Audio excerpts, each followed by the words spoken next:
that good? Oh, that's perfect. There. Yeah, before I was marketing. But like, I don't know, the courses are very broad, and it's like I didn't really see a route to like our profession in it, so I switched to that just to be like, all right, well, this is pretty guaranteed work, and then I could just focus on photography and stuff outside of that once I get the easy gig. That's cool. I've heard that's a good plan for people to be artists. Like, get the job that's solid, right? Because it's really hard. So it's easy 9 to 5, just solid, and then outside of that, do your thing. That's do you what I'm expect trying to do. do photography professionally? Like, I do, or at least I would like to have like a side gig of it. I don't want to do like my main hustle, but like I would do weddings and events and stuff. Yeah. Why don't you want it to be your main gig? I don't know. I feel like I like it more as a hobby. Yeah. Because like I used to do a lot. I used to intern for a marketing company. It's called Philly Create. You should go to one of them. Actually, it's pretty cool. Cool. They make like whole like artist unions and stuff, and everyone like people who want to be models come, people who want to be photographers come, and you just take pictures of each other. It's pretty cool. Oh, cool. Yeah. I've been thinking about doing some prosthetic modeling. So that It's might pretty. be You perfect. actually probably would get a lot of bites there. Like they would probably take you. They actually, you should go. They probably would like you. You convinced me. Yeah. But doing photography with that, I feel like professionally, it's a lot more stressful. I guess I kind of like the pictures I do. I kind of like to do it, and it's just like my passion project, kind of. I don't like to have deadlines and like opinions and stuff. Right. So I kind of just like to do it for me. I wonder how many people have gone down that route of I'm going to make my passion my work. Because then I hear you don't work a day in your life. Yeah. But then you find that if you do your passion for hours and hours. It's still work. Yeah. Still a job. It sucks. I wonder if there's a light to be found on the end of the tunnel. If you like dive into the suck, you dive into the pain of it. If eventually you can become maybe numb to it or like really calloused against it, and then maybe you can start to enjoy it again, or at least not be bothered by it. That's yeah, right. Yeah, I really hope. It's rough. I feel like we have to. Adults do it, you know. Yeah. There's I've been very adamantly fighting the 9-to-5 lifestyle pretty much all my life. Really? Yeah. Yo, yes, it's bad. But I've been always doing the past 2 weeks. Rough. Welcome to it. It's rough. I did a little touch of it with training and Chipotle, but like for a little taste, nothing serious. But I kind of admire like there's a toughness to someone who's able to go and do that like grind. Yeah. I feel like a part of it is like you just find yourself stuck in it, kind of. Like people get in there and they have kids. And it's just like, well, I have to be on this grind. There's no option. But yeah, it is pretty cool. There's some people who actually they go to the gym before, like 7 a.m., go to work. That was one of the craziest parts, dude. It's when cool. I would work in the gym and there would be the early startups of the day. And you would get there like 5 a.m. as it's opening, and it would just be a crowd of people waiting at the door, like, I didn't know this many people were awake at this time. I didn't even realize. That's cool. This might be just right part of it. Yeah. All right, that's cool. Official. So let's go. Start. That's the fucking yes. Have you still been going to the gym? Yeah. Oh, fuck. Gymming? Yeah, gym's pretty cool. A lot of the well, I don't train officially anymore. Maybe if a friend wants some advice, I'll throw some things their way. But I like to just work out for fun. A lot of my stuff now I just do at home and in the woods. Really? Yeah. That's hard. You can't do a lot of bodyweight stuff. It's just like calisthenics stuff? Yeah, but here's the thing, right? I've seen the stereotypical when I think calisthenics, thing like push-ups, the crunches, the pull-ups. Where it's like you're gonna do this many reps. Oh my god, we're doing this many reps. Those are ridiculously tough, by the way. They're impossible to do. I can do like 2 pull-ups. No. I've been working out for like 3 years. I can do like 2 still. Now I'm curious. What do you work out for? Like, what's your main source of workout? Purely aesthetics. I'm weak as fuck, but I am cut. But look, there you go. Exactly what it is. I've hit 225 bench before. That was when I was actually bulking. But now I'm like 185. It's like that's where I am at, and it is hard to get above it. How's Puerto Rico? Puerto Rico is fun. Yes, Puerto Rico is very fun. It's a different. Like you're there and you're like, this is a part of America. Yeah, right. It's like this doesn't even. Some people might be surprised to hear that. Yeah, it feels so different. Mountainous, but it's like every terrain in there. It's so weird. Did you go into the mountains?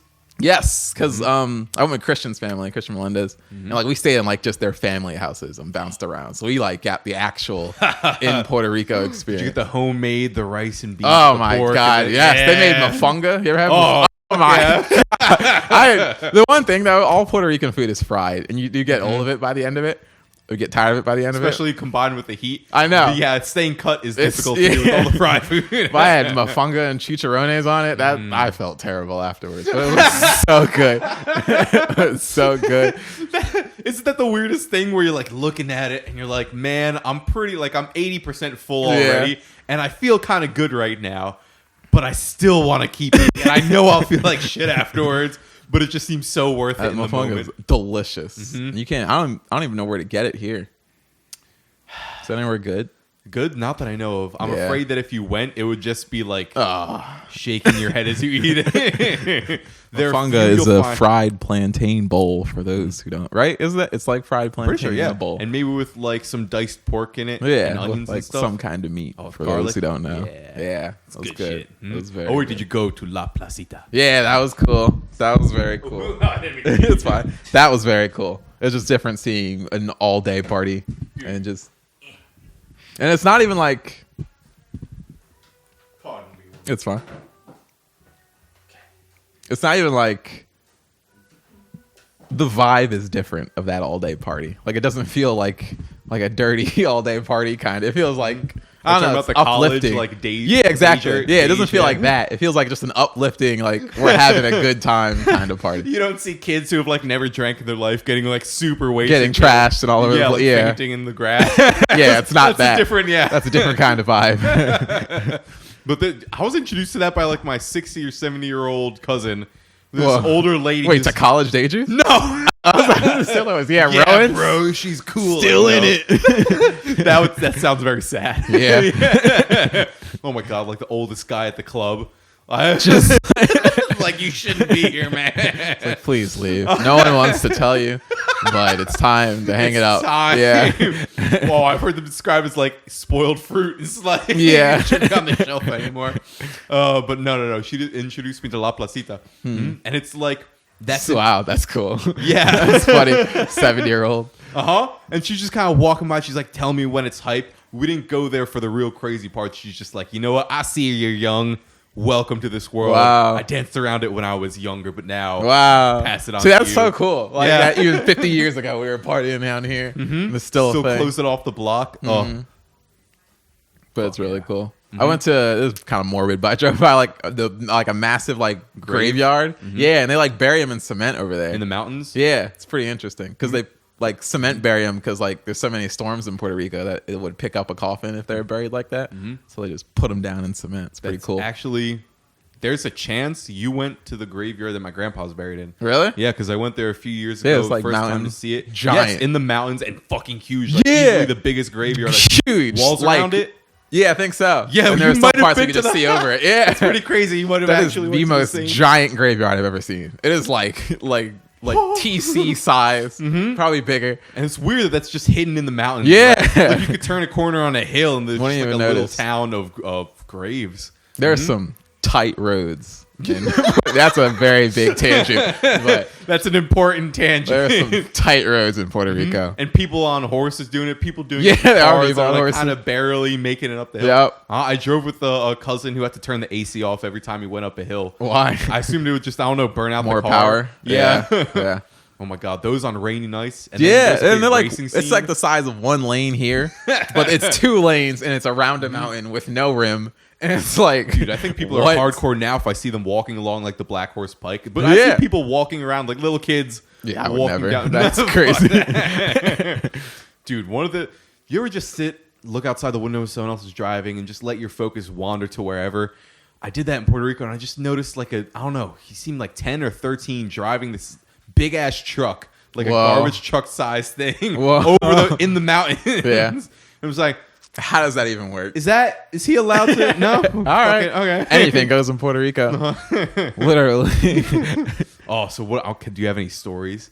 We didn't do anything too crazy because we were with family. Yes. If you were by yourself, what do you think you'd do there? I don't know. I don't know what there is to do there. I need someone to show me around. I want to go back again. I was supposed to go next week actually, but oh my God, I start school, so I couldn't.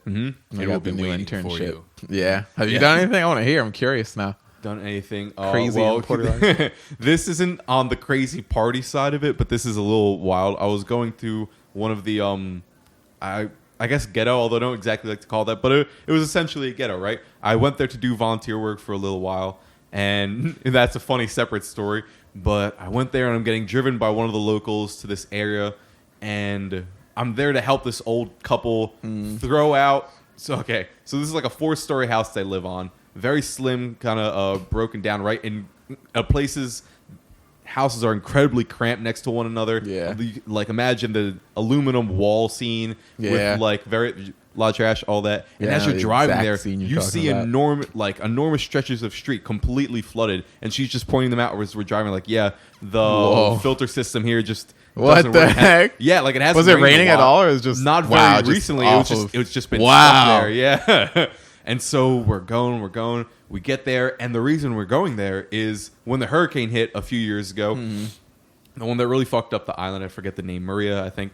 And the top floor of their 4-story building got essentially obliterated, but it's still up there, and it's starting to like concave the roof, and it was like they were afraid it was going to start breaking down. Yeah, and like breaking through the levels. So we just went there to go throw shit off of the top floor, essentially. That's pretty cool. Yeah, that's very fun. 70-year-old dude. He's just like, nah, I'm gonna help you.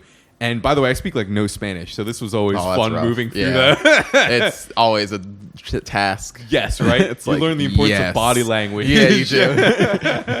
Well, there's a side note. How far has your smile taken you in environments like that? Where it's like, I don't know what you're saying. It's awkward. Yeah. I was wondering if it would help put people in like a, I don't know. I think it does. Mind. I think it helps it sets the tone early. But, as opposed to just like straight faced. Yeah. Like not saying anything. It's more welcoming, I feel like. Yes, I agree. Oh, hold on. Okay. We'll get back to this if I remember, but I heard you smile a lot because of your grandpa. I think I heard that from Seth or Dallas or something like that. I wouldn't say I smile a lot because I think are you thinking about like a funeral story? I remember I was like at a funeral. It was my grandfather's funeral, and I was smiling, and the pastor pulled me aside. And he was just like, man, you got to stop. I was like, yeah, I'm sorry. It's like an awkward reaction, I guess. I feel you. Yeah. Is it okay to laugh at that? Because it's pretty funny. Yeah, it's fine. Enough years have passed and like, the tear falls down. Years have dried. Yeah. But, okay, so we're on the roof, and we're just throwing off like refrigerators, giant blocks of cement. At one point, the old dude's hand gets caught between the metal and like slices a huge chunk of his hand. Whoa. And he just casual, like he doesn't have, Yeah. He just like kind of calmly walks down, has his wife like peroxide it, wrap it up, and just comes How deep back was up. it? Like, he imagine Solid like cut. fingers like mine, but they're thick. They have like thick fingers. Some old fingers. Yeah. And just a solid slice like that, and deep. You could probably see bone if you look through it. And he just almost no reaction. I don't just care kind of PR. calmly. That's nothing. A paper cut. Yeah, all right. But the craziest fucking part is that the trash hadn't, the garbage truck hadn't come by there in like 3 months. Whoa. So there are these mountains of trash you'll see like, throughout the neighborhood that's already super cramped. Just because the one road. Yeah. Well, there were a few roads, but they were very narrow and kind of... in a grid, when you go to Philly, it's a very intelligently made grid. Oftentimes, like you'll go this one road and you can just go straight down the South Street to a neighborhood. And so imagine a very disorganized scattering of like roads. I feel like PR just got roads in some places. Yeah, all the like, potholes, bro. Yeah, and then like main highways, some of them they just got finished. But there's a lot of beauty to it. I don't want to... But no, there is. Yeah, it's not as ghetto as we're making it sound. It's a beautiful place. The terrain is nice. It's just had some hurricanes. Yes. Yeah. But it was so... And it just happened to appear there, the one down there. So we stopped everything we're doing. This immediately took highest priority. And just go run down, just load the truck up as much as it can take. So I'm just there with the neighborhood, just throwing trash. And everything. That's pretty cool. Yeah. It's like a bonding event for the neighborhood. Yes. Like, who's this one weird, but whatever. Okay, we're all joined. Yes. For this trash. And then like 2 weeks after that, I was supposed to stay there a few months. COVID hit and just locked everything down. Yeah. Like no more volunteer. Wait, were you over there during COVID? Yeah, during the first hit. So you stuck? It was weird. I'm pretty sure if I remember correctly, I could have come home when it was first hitting. And I think my parents maybe asked like, hey, things are getting weird. Like, maybe you should come home. Like, nah, stay. I'll duke it out. I don't know. I'm weird. I like that kind of shit. COVID doesn't exist in VR. Can't no, touch dude. me. They went even more hardcore there than they did over here. Were they like with mask or like they just got it? With okay, so first off, this was like 2 weeks into the volunteer work I'm doing. I'm staying at a hostel. This hostel is holding like 150 people. How long were you staying down here originally? You're volunteering? Yes. I was supposed to stay there 4 months overall. Oh, damn. Yeah. Damn, you're living down there. That was an interesting experience. It was 1 month just in an Airbnb. I wasn't doing volunteer work. That was just kind of get my footing. And then that was going to be 3 months of the work. Wow. But the 3 months in the hostel, I was like 2 weeks into it. And this 150 person hostel within the course of those 2 weeks just emptied to 4 people. And there's me and 2 of the people that live there are just employees who live in the hostel. And one's this really old dude called Marvin who just like, I just kind of walk around. Like he went to go live out in his tent as the years progressed. And he wasn't a local to Puerto Rico, by the way. Oh, he just He's like came this there? older white dude. Yeah, he was cool though. Played chess and whatnot. Oh. But they locked down hardcore. Like really, I actually wouldn't expect that. Especially right? with how hard masks were to get. Yeah. Not masked. The city streets were essentially locked down. You couldn't go on the beaches. Couldn't go on the beaches. Yeah, there was announcements that you'd get like a $6,000 fine if you were on the beach, and people still went on the beach. Yeah, of course. But they would hide out on the hiding spots. Made it cool. Yes, COVID was a vibe. It was interesting. What was COVID like for you? Oh, wait, real quick. I just want to say there were fucking like you would see military trucks going down the street every now and then, and they would be giving these announcements about like COVID restrictions. Feels like Purge. It was kind of like that because I was in the city, and the city I was in a really lively part of the city before it hit. But when it hit, it was like I Am Legend, just just quiet. Yeah, I remember seeing TikToks of like New York during that time. It's just empty, like Times Square. It was strange. That is weird. It's kind of That's cool, surreal. Yes, but what was COVID like for you? I'm curious. I was in school. So it was just a lot of staying indoors. Yeah, and just Zoom calls. Yeah, Zoom calls. Zoom school. Chegg. A lot of Minecraft. Yeah. Oh, fuck yeah. What did you make? What's your Minecraft go-to? I have friends who like look up YouTube videos and they're like these giant statues of like Kirby. Oh yeah, I'm 100% a builder. Yeah. I don't even touch redstone. I don't know how to use it. Me neither. Yeah. Builder all the way. Dude, some people make some intricate. I've heard people make crazy shit. Yeah. Oh, I like making little games, little arenas for fighting. Yeah. That's always my favorite thing. I used to make mazes for my friends to go through. Yeah. That's cool. I want to try that now. And it's the best when you just get the boys together. Yeah. Or whoever. It's like, this is just a night of our world. Yes. Let's just live. It's pretty survive. incredible how easily you can spend a whole like night and day, a real life night and day in Minecraft. Oh, hell yeah. Countless hours. I was saying. Then you get modded Minecraft. I started playing modded Minecraft. Changes the game. Just like you can be anything. Anime, sure. You can just put anything in Minecraft. There's like One Piece mods. There's so much stuff. Would you look like a blocky Luffy? Yeah, you do. By the way, hold on. First off, what? I didn't notice. I noticed it was a tattoo. I didn't notice it was Luffy. I like that it's upside down. How far? Actually, I won't even get into that. I was gonna ask how far. Spoil it. Yeah, but I guess that's not really. You don't want to spoil it on you. I don't care if you do like One Piece. Are you a fan? I am a fan. Obviously a fan. Yeah, I'm caught up completely to the manga. I had to stop. Really? I stopped liking it. I was like, I don't know. For me, it lost some like core thing, and that only happened. What about the manga? I completely agree. Watching the anime is a lot more wholesome. It's a better experience, I feel like. At this point, I only watch it through AMVs. Really? So I'll just get the very cut and like very important versions with a really badass soundtrack. That's how I caught up to One Piece. Like, I started watching it again somewhere around like Doflamingo and all that, but I didn't watch it ever since like before Marineford and all that. So I just watched a bunch of AMVs that kind of went over the story, and I just picked it up. You might disagree, but I'd say that's the best part of One Piece is before. Really? Yeah, oh, shit. Like, I'd say Marineford, the Paramount War, that was the peak. That was like the best fucking part. Yeah, that was the best. Yeah. Oh, my God, dude. Wait. So super spoilers for anybody watching, but Ace. Yeah. That was sad. And that was, I kind of, in a fucked up way, maybe liked that part of it because it was such a happy-go-lucky. Like, no one ever dies. Yeah, it's really important for the plot. But that was like a hit of... That was the first, like, big one. Yeah. It's like, wow. We actually can have consequence to our stuff, you know? That's a... So when I worked in a gym, I used to work with a lot of old folks in one of the gyms I worked at. And they would all have a story of... They all had tragedy in their life. Like, I would imagine. I think it's cool. Exception. Yeah. I used to work at a senior citizens home, so I know Yeah, they all do have like it's cool talking to old people. But anyway, continue. No, I was gonna say that my injury is more obvious, right? It's like on the surface, you can see it very easily when you see me. But a lot of people carry things like that are way more extreme. You just can't see it. It's just internal scars. And it seems like everyone faces that in their life. Everyone's got something. Even if like we're young, we're at the ripe age of 20. Literally. Like, we don't even know how young we are compared to people who are like 90. They're like, I wish 90. I lived like 5 of your 20s in my one life. But I forgot where I was going with it. Damn. But that's good. even people who haven't experienced like traumatizing stuff up until this point will probably experience one by the time they're done. Dude, but you know what?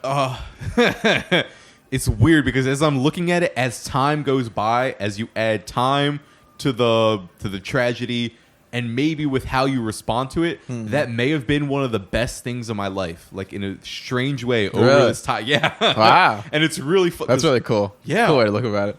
All the positive things that have come probably as a consequence of that, and maybe I'm just mixing correlation and causation, and I think I mean, but it seems like a lot of the really cool shit that's happened in my life after that was the direct result of that. And it's so weird because like that's right really cool. Yeah. Oh, I'm curious, Robert, what has been, and this is more like a podcast directed question, what have been some of the deepest suffering that you've ever experienced in your life? Deepest sufferings. Struggled a lot with homes during like school. Like just like bouncing between homes. At some points we like just wouldn't have a house and like living in cars and shit. That was rough. That was a lot during like high school. After that, not much. But yeah, during high school it was pretty rough. Wow. I wouldn't have even it's weird how much you can't notice that when you just look at someone on the surface. Just hide it behind the smile. Oh God, because that really makes me fucking think. Like, what was everyone going through in high school? That was rough. Used to wake up at like 5 a.m., wash in a Walmart, wait outside of TC till it opened, and then go to class. And just do that shit every day. What would you do after? Like, just stare at some grass, I guess. Nothing. I go to a library a lot. I would chill there and use the Wi-Fi. Oh, there you go. Yeah, that's about it. I watched Hunter x Hunter. So that's my favorite anime, I feel like, just because that was what I watched during that whole time I period. keep hearing to fucking watch it. I haven't seen that yet. Amazing. Love it. It's coming back, too. Yeah? Yeah. The manga is coming back. Oh, dude. Side note, video game, manga connections. Jump Force. Have you ever heard of that game? I have. Yes. I haven't played it, but I've watched videos of all the characters and their ultimates. And recommend it. It's really? Yes. If it looks you get good. The chance, even if it's of a person you don't really like, go to their house and play. Yeah. Now you Zatar. I fucking love you, Zatar. That's his house I played at. I don't want him to think that. Yeah. We love you, Zatar. Yes, we love you. You know he lives down the street. I do know that. I remember you guys all live down the street, right? At a certain point, Dallas, he's moved. He's like 15-ish minutes away from now. Seth used to also live down the street. Now he moved as well. He's like 15 minutes away. But yeah, it's very... very convenient. That's cool. Yeah. It's like kids next door. The crew, neighborhood crew. Damn, now I'm just wondering, like, you're close friends, obviously, with Christian, right? It's cool. Christian and Ben. Probably... And Matt McDevitt I talk to a lot still. Oh, yeah? Jameson Work I talk to a lot. That's weird. They've been in the same neighborhood as me, but maybe it's because of that Matt one McDevitt hill is divide. in the neighborhood. Yeah, he is. But he's in like the one the over. Like, if you go down that little hill, he's just like a crossing to like a new neighborhood kind of. And it's weird that little crossing is like I haven't really interacted with that crew. Even though they've been so close by. Right there. His house is like literally he was 5 houses down. Wow. So yeah. Yeah. Yeah, that's about it. I think that's all I talk to still from high school. You talk to anyone still from TC? Dallas, Seth, Santara. Yeah. Like the crew. Yeah. Circle gets smaller once you leave. But it's cool. It's been like that. Yeah. No, that's how you want it. I feel like. Yeah. Because then it feels more like genuine. I honestly feel like tight knit groups like that, like me, Christian, and me and Ben, or like you, Santara, and Dallas, are uncommon. So I feel like it's pretty cool that we have them. I've heard like that. Tight friend groups. Most people like have no friends or like no like super close friends like that. Do you really think that? I know a few people. Where it's like they have like people to hang out with, but like I got like those brothers, kind of. And that's always weird when you hear like the friend group, but they shit talk each other a lot. Yeah, exactly. It's like there's a toxic nature to it. Yeah, they got those. Yeah, like those friend groups. But maybe it's just like you're so afraid of being alone.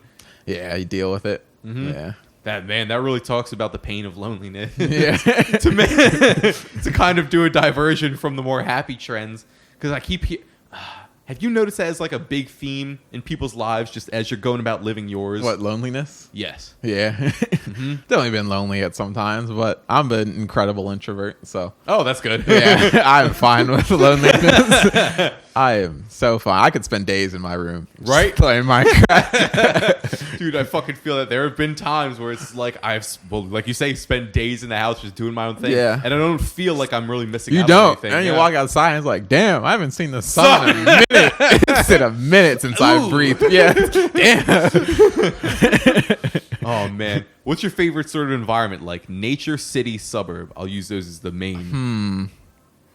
City, but like a high up view apartment. Have you ever lived in the city before? No, I want to though. I want to have like a small point in my life where I live in the city, and then I go to the suburb, or like I go to country after that. Dude, that's I exactly want what to I end think. in Texas. Yeah. Oh yeah. Yeah, I want to end in Texas, but I want to live in the city at some Dude, point. I've heard Austin. I know. I've been to there. I've been to Austin. It's beautiful. It is beautiful. Have you been there like in the last couple of years? Yes, last year I think. Oh my god, yeah. It's so nice. I heard it's like the new Silicon Valley. Tell me.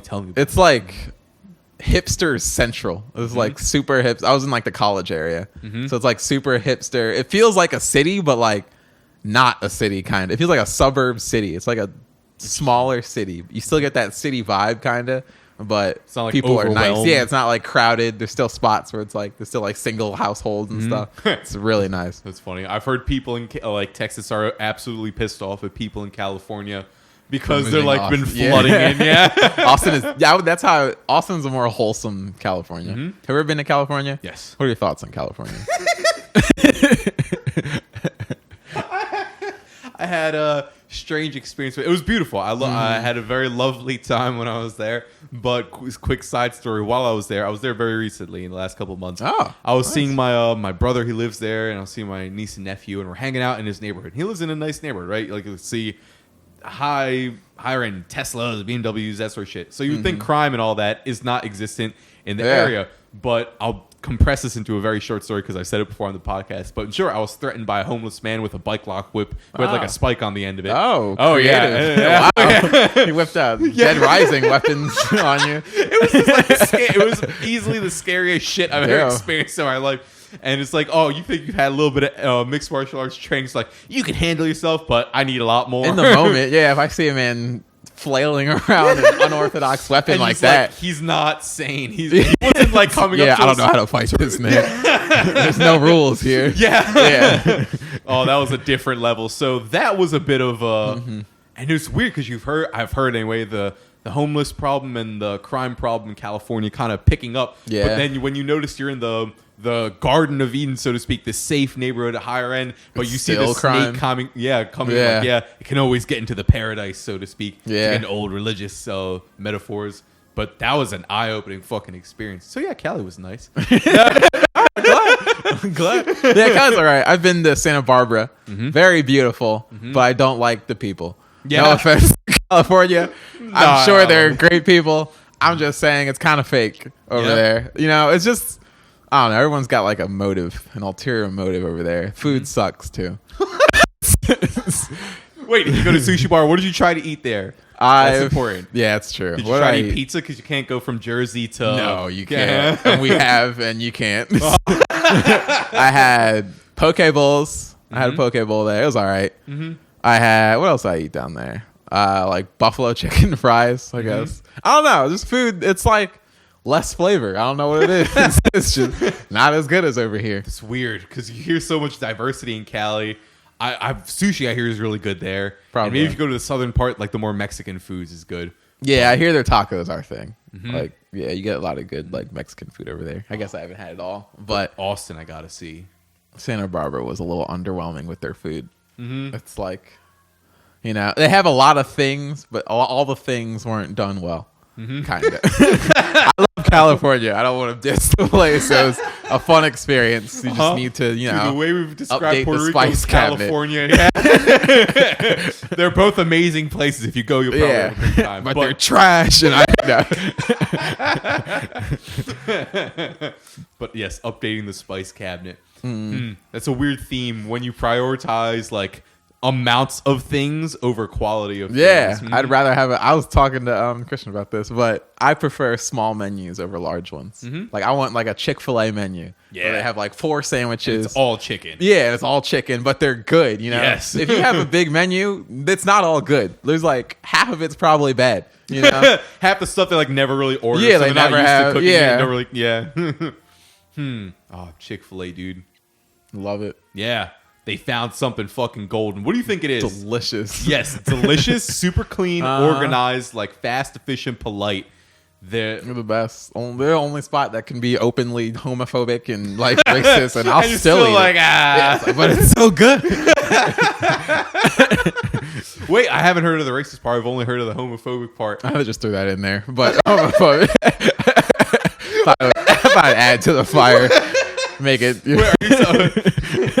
That's a weird stereotype. Well, it's not a stereotype just of our age. I'm sure that's been for the last few decades and maybe even centuries. But that the southern part, like you're gonna find a lot of Christian, a lot of racism and homophobia, and it makes me wonder how much is that caricature true. Honestly, going to Texas didn't experience a lot of racism. It was very progressive, honestly. Yeah, yeah, there's a lot of nice people. I don't know. So maybe it isn't that true. Maybe it's spoiled away. But I'm not too sure I have about seen that. a good amount of Confederate flags driving through, but the people a lot of times seem nice. It's a very weird contrast. Yeah, that's probably why they're pocket racist. Just being extra nice to you. Well, I was in Austin though. Austin's a very progressive city. Outside of it, I'm pretty sure they are racist. It exists, you know? right? And that's a weird thing. Like, how should I treat you if I know you dislike a certain part of me or think you're better than me in some sense? Like, if I'm talking to someone and I know they're racist, does that mean I just can't be your friend immediately? And a lot of people, I think, would draw that line, and fair enough. Yeah. But it made me think, you ever hear Daryl Davis? That sounds familiar. Black dude. Yes, I do know him. Yes, yes. You talked to him? What is he up to? Huh? I think he was incredibly smart. No, I'm not thinking of. That's not the Daryl I'm thinking of. Is his last name Davis? Because I know you're talking about. He's really quiet. Yeah, that's what I was talking about. All right, who are you talking about? Think of a dude who talked with Klansmen a lot, and he became kind of friends with them, but a lot of them ended up changing their views.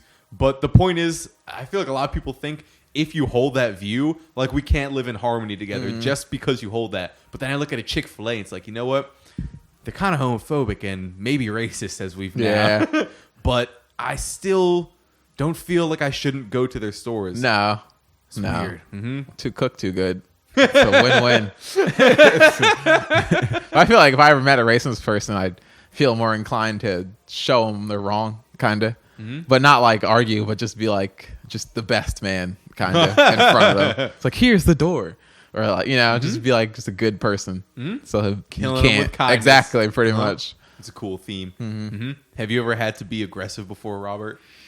No, not usually. I feel like a part of it is I've always been like a bigger guy. So usually no one would come at me. So I've never had the need to be. That's a good. That's nice. When you're just kind of big enough.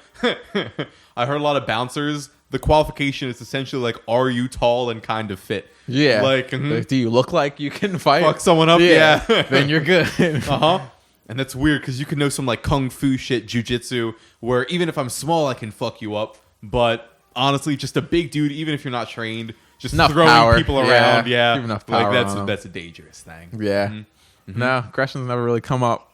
That's good. Aggressive dude. Yeah. Yeah, I kind of got that vibe. Yeah. Oh, it's a shame I got to get some software so I can do multiple people at once while still having high audio quality, because I was talking to Ben about doing the podcast with Ben told me. That would be maybe in the future if I change my the audio software. I'd be down. That'd be pretty cool. What's Ben been up to? He is currently looking for like a new IT position. He graduated college. He's doing good. Cool. It's doing good. Playing tennis a lot. He works out. Oh, that's nice. Yeah, I want to save that for his story. Yeah, he's been doing tennis. He's been doing good. That's a hell of a fucking workout, man. It is a hell of a workout. You're running suicides just for a ball. That's so weird because when you have the ball, it becomes. I feel like you could do more suicides than if there was no ball. Yeah, like something about the fun where maybe it's more painkillers released or something. Whereas I can just go somewhere. Okay, going back to exercise earlier, we were talking about it, and when I think of calisthenics, the classic is like lots of reps. I forgot and about sets, that. Whenever I finish that conversation, this is gonna go a lot of full circles and tangents, but hopefully they come back together in a beautiful narrative arc. Anyway, nah, fuck that. That's so boring. Just doing like, I'm gonna do 20 push-ups, then 5 pull-ups, and like 20 crunches. So then what do you do for them? I'll do like. I have a staff. Nice. So I do see that. Yeah. So I'll go outside and just play around with it. Play is a really underrated part of an underrated thing when it comes to exercise, especially in I think America. There's like the no pain no gain, like grind, just do it kind of mentality. Like the exercise you're doing is honestly the most beneficial. Like mobility stuff is what's gonna follow you until when you're 80 and like keep you moving well. Yes. Yeah. And it's and like benching and stuff is honestly hurting that. It's like not what you should be doing unless you just love it and you just love picking up heavy things and putting them down. But and even with heavy lifting, there's when you take the culture of no pain no gain and you add that to trying to become stronger. There's a guy called Pavel Tsatsouline, and the Russian view of powerlifting is much more you do a few reps of like your 70-80% max, right? You don't even get sore and you're not really like pushing it. You're using a weight you can respect. I think I follow a split like this. Kinda. Wait, a split? Yeah, like a workout split, like push pull or like you ever hear this? Well, sort of like you do a day where you're doing both the push. Yeah, exactly. Yeah, it was kind of like what you're saying. Well, yeah, and if you really want to increase strength, hold on, wait, no, I don't want to bore you with random fitness facts. I'm incredibly interested. Okay. It's a big part of my life. Okay, cool. To increase the strength, and then you'll do that 70-80% weight. It's something you can respect, but it's not so easy. You could just do a million of it, but it's not so heavy that you're going to damage yourself. And you do that until it becomes easy, right? And it's more of a practice in patience instead of pushing it to the limit when you go in. And then he's trained his dad, and he's also trained high-level military folks and powerlifters. And he trained his dad when he was like 70. And within 4 years of training, his dad could deadlift without a weight belt like 400 pounds. Damn. Damn. That's strong. Man. And he never powerlifted before in his life. That'll do it. Yeah. And have you ever heard of West Side? No. West Side Barbell? Yes. Yeah. Louis Simmons, short, bald dude. He's like, oh my. And then you have that side of like powerlifting. That guy? I think so. Where he's like, every day we're like pushing to failure essentially with like the heaviest weights. Like we're trying to tear shit essentially, but we're also setting world records. And it's weird that both those schools of thought have set world records. Yeah. So I just would prefer more often other one. to not break my body. Yeah. But dude, you watch Naruto? Yeah. You know Guy? Yeah. Yeah. You gotta be Guy. You gotta be Rock Lee. To every now and then, there's a beauty to pushing it to the limit. I'm only finding that recently as I like something therapeutic about it. Yeah. Just being able to like break that limit. It's like, I did that. You know? Yeah. Have you found that it ever translates into other parts of your life? What, working out? Or that in general, but also pushing it to the limit. Like being able to work that part of your mind. I think so. I think with learning things or picking up new hobbies, because I feel like coming with like working out and stuff, it's like the idea of like I'm doing this for tomorrow, not today. So like, going into new hobbies, it's like, I suck now, but like I'm gonna be great at it. It's kind of like that mentality. That's kind of cool, right? Because the future can almost not seem real. Let me say it like this. I wonder if the future becomes more real if you do habits where you're behaving as if it's real. Like when you're working out and you create a habit of, I'm working out for tomorrow. I'm working out to have this thing in the future. I wonder if you begin to teach yourself like, oh no, the future exists. Like it's a really real thing. And you don't, it's not all live for the day, only the moment. Like there is something really real there that if you put something aside right now, sacrifice something now perhaps, it pays off in the future. Yeah, Like, and in the grand scheme of it, it's always something small too. It's always like just an hour of your day. Yeah. And in the future, you could have such a great life. You know? Oh, there's a talking about that pushing into the limit mentality. That was more the side of the aisle I fell on when I was younger, back in the day. But I found that I would do these bursts, these incredible bursts, and then not do anything for the longest while. Right? I was the equivalent to the guy who's like, new year, new me, and you go to the gym super like hard months. for like 2, and then just like, never touch never it. went back. Like I fucking hate it now. Yeah. Now when I see a barbell, it's like Oh shit! And then I heard this this dictum in Islam that they prioritize much more what you do on the daily, like the consistent. Yep. That's why they pray like 3 times a day. Yeah, fair enough. Huh. Gotta earn your way into heaven, damn it. And not just Once by a day like ain't gonna work. and to earn your way into heaven day to day, and not just by pushing to the limit every day. Because who could push to the limit every day? Yeah, maybe you can reach that point. Like maybe that's a thing to reach for. I don't know, but I do like a bit of the calmer. Yeah, it's just get it done. You know, Like just more kind of of keep it moving. Yeah, that's what I like. Are you religious at all, Robert? Not really. No, not at all. I guess I'm Christian, but you know. It's been a minute since I've been to church. That's like the I'm baptized. Dude, that statement, that's the perfect description for like how people view Christianity nowadays. I'm Christian, I guess. Yeah, Like, it's because hardcore holidays. Christian is a cult, man. It's a freaking cult. It gets weird sometimes. I've experienced some weirdness before that. Have you? I'm curious. Like, what have you seen in the cultier side? Yeah, speaking in tongues or I I just that was weird. It was just like some preaches and just like, what are we listening to right now? Half the time it's Latin. I don't know what he's saying. Yeah, or he's singing in a tone I can't quite hear it. But it's just. Well, I'm sure you go to like ethnic churches or been to like ethnic churches, right? When you say ethnic, do you mean? I don't know if this is black or Spanish ones. I'm assuming Spanish I've ones go actually off. been more on the when it comes to what culture I was raised more with. Like you saw my mom, so I'm half Slovak, which is like Eastern European. That's I've been pretty raised more with that culture than the Puerto Rican culture. So when we've gone to church, it's usually been more like an Eastern European style. Okay. So I've gotten more of the. Oh man, those are super culty. Those are way more cult. I was gonna say black ones aren't that culty. They're just They more seem like, more fun. Yeah, they're more like you go, you chill, and we're just here. Yeah, I love the music scene on it. Dude, I need to go to You should, man. Yeah, I'll bring you. You just need one person. Yeah. Fuck yeah. Oh, I got my singing voices. To a podcast from a black church. Oh, but I did one with oh, never mind. I won't even mention that. He might not want me to, but yeah. I wonder if you can see a glimpse of heaven if you go to church. Like when I imagine the black church vibe where everyone's singing and everyone's like in this collective vibe of having a great time and feeling wonderful. I wonder if that's seeing a bit of heaven. Like on I feel Earth like it sort of is. thing. I feel like that's what heaven is up there. I wonder if that might be more important than going there and just hearing a story from the Bible. It is. It's cooler. Do they sing stories?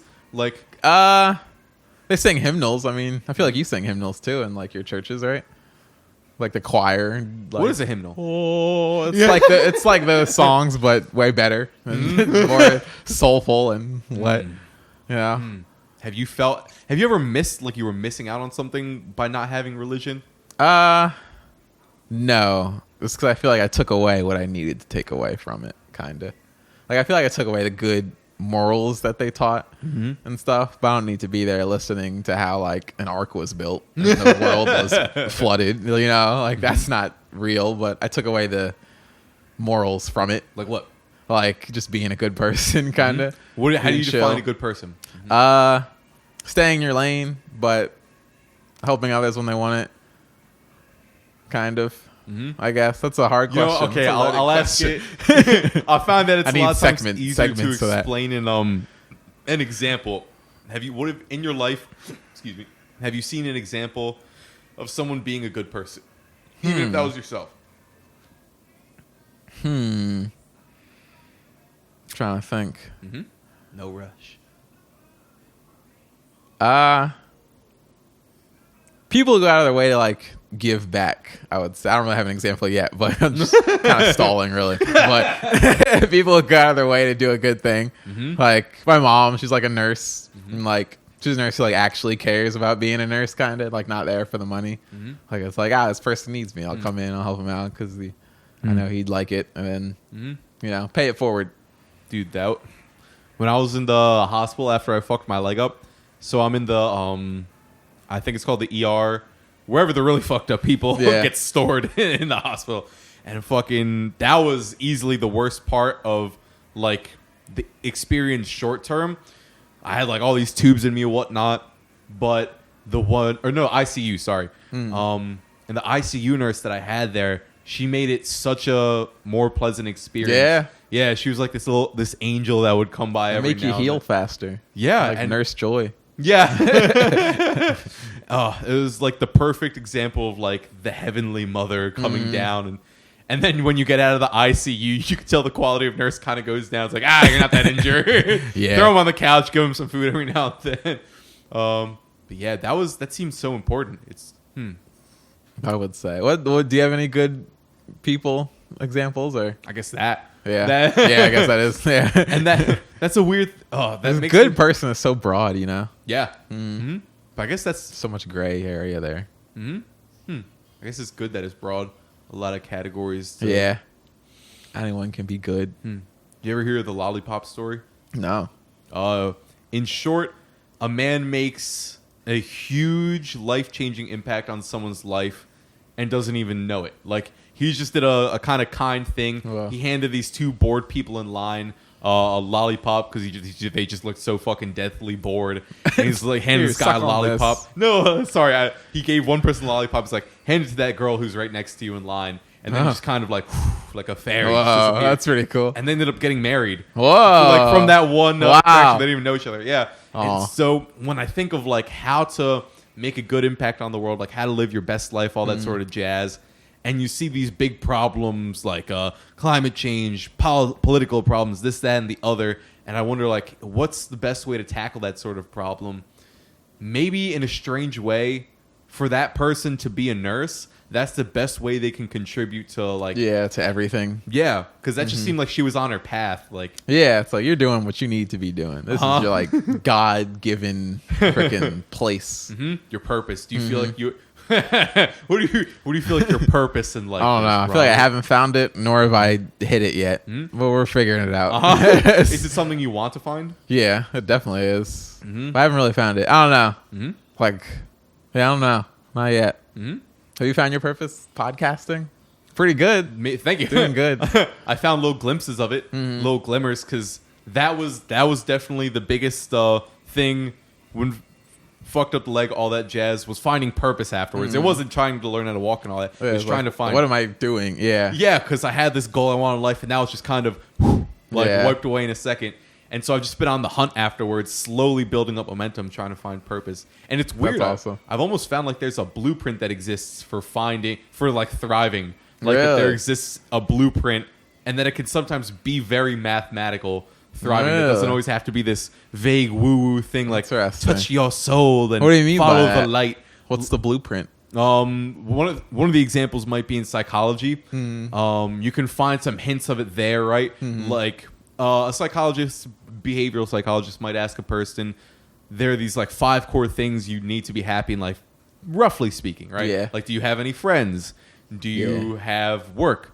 Do you have a romantic relationship? Do you have anything you're passionate about? I forget what the 5th one is, but like those are such simple but core things in life. And then, okay, if you have at least 2 of those things, you might be kind of good, right? But if you have none of them, you're almost not fulfilled at all. Yeah, Depressed. And it's interesting to note that humans, sometimes I've noticed a desire in me to not want to admit I have a nature, like not want to admit that I can be predictable. Or like, no, I'm so. Oh God, hold on.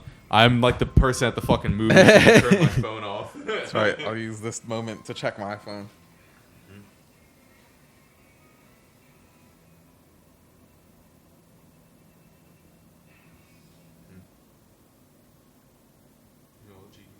Oh jeez.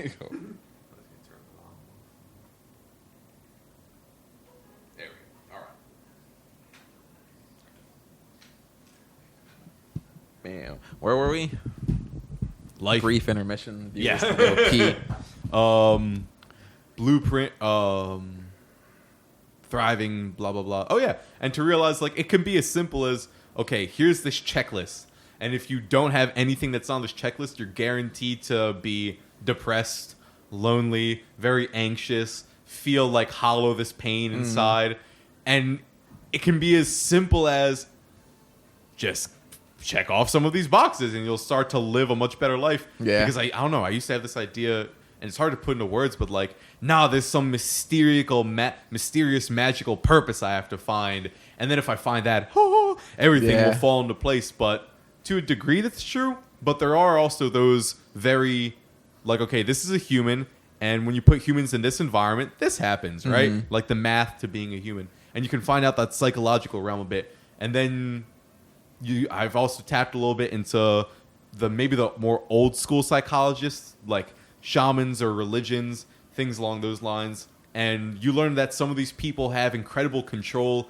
of their emotional faculties without having to like move. Like I can just sit here, and I've mastered my internal alchemy so well that I can just, all right, I'm going to spike my adrenaline now. Whoa. I can just spike it's like my those adrenaline, like African tribe people who like store gallons of water in their body. You ever see that? You haven't seen that? It's cool. Like there's people, I don't know where. I know it's people that like can control the water in their body enough to where they can like keep enough water inside of them. They can go camel, and they can just like spit it out. Yeah.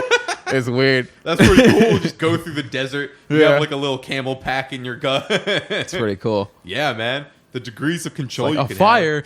Spray it out. Living Squirtle. His water gun always ready. Yeah. It has to be really pressurized too. You can find out like breathing workouts. Yeah. So it's like I'll get someone in the eye with it or something. There's like magicians, like, who is he? The one magician, like, just controls his body when he's in, like, cold temperatures. David Blaine? Yeah. He can, like, just like, not die.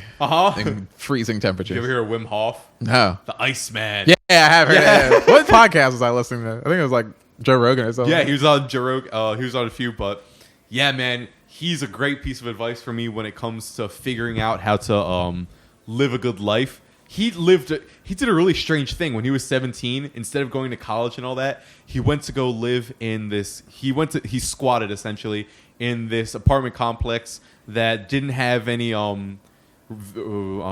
residents in it. The people who owned the property were waiting for the value to go up so they could make more money off it, something like that. And while they were doing that, they were out of protest. Like 100 or so people were living in this place. And he said for like 5 years they lived there. And it was essentially just this, I'll call it like a university of creativity. Whoa. There were people, they would put on these festivals. You could play music whenever you wanted. That's cool. Yeah, and the level of freedom, like, oh, I'm doing naked yoga out on the lawn at 5 in the morning, and no one cares when they walk by. Burning Man. Yeah, but like for years he lived in it. And so I'm like, that's like a university of creativity. I wonder... And I've always felt like a bit of a creative person, kind of a black sheep. Definitely are. You have a whole podcast. Yeah. And so... with that's just this felt right. Anyway, so yeah, blueprints to prosperity. That's cool. It's like I was gonna say, like, I feel like forced necessity is a big part of finding purpose. It's kind of like forcing yourself into a situation to grow, kind of. Yeah. Yeah. Have you ever felt like you've been put in a useful pressure? Right now. Yeah. QA and like IT stuff. Yeah. It's definitely a useful pressure. That's still so funny that you're actually learning to code. Maybe even faster than you would have in definitely college. Faster, I feel like. It's just because it's like, all right, I need this on my desk by the end of the shift. And you're just like, damn, I don't even know what Python is. I thought that was a snake up until this point. Are you underselling yourself? Are you actually pretty good at... No, I'm terrible. I don't know.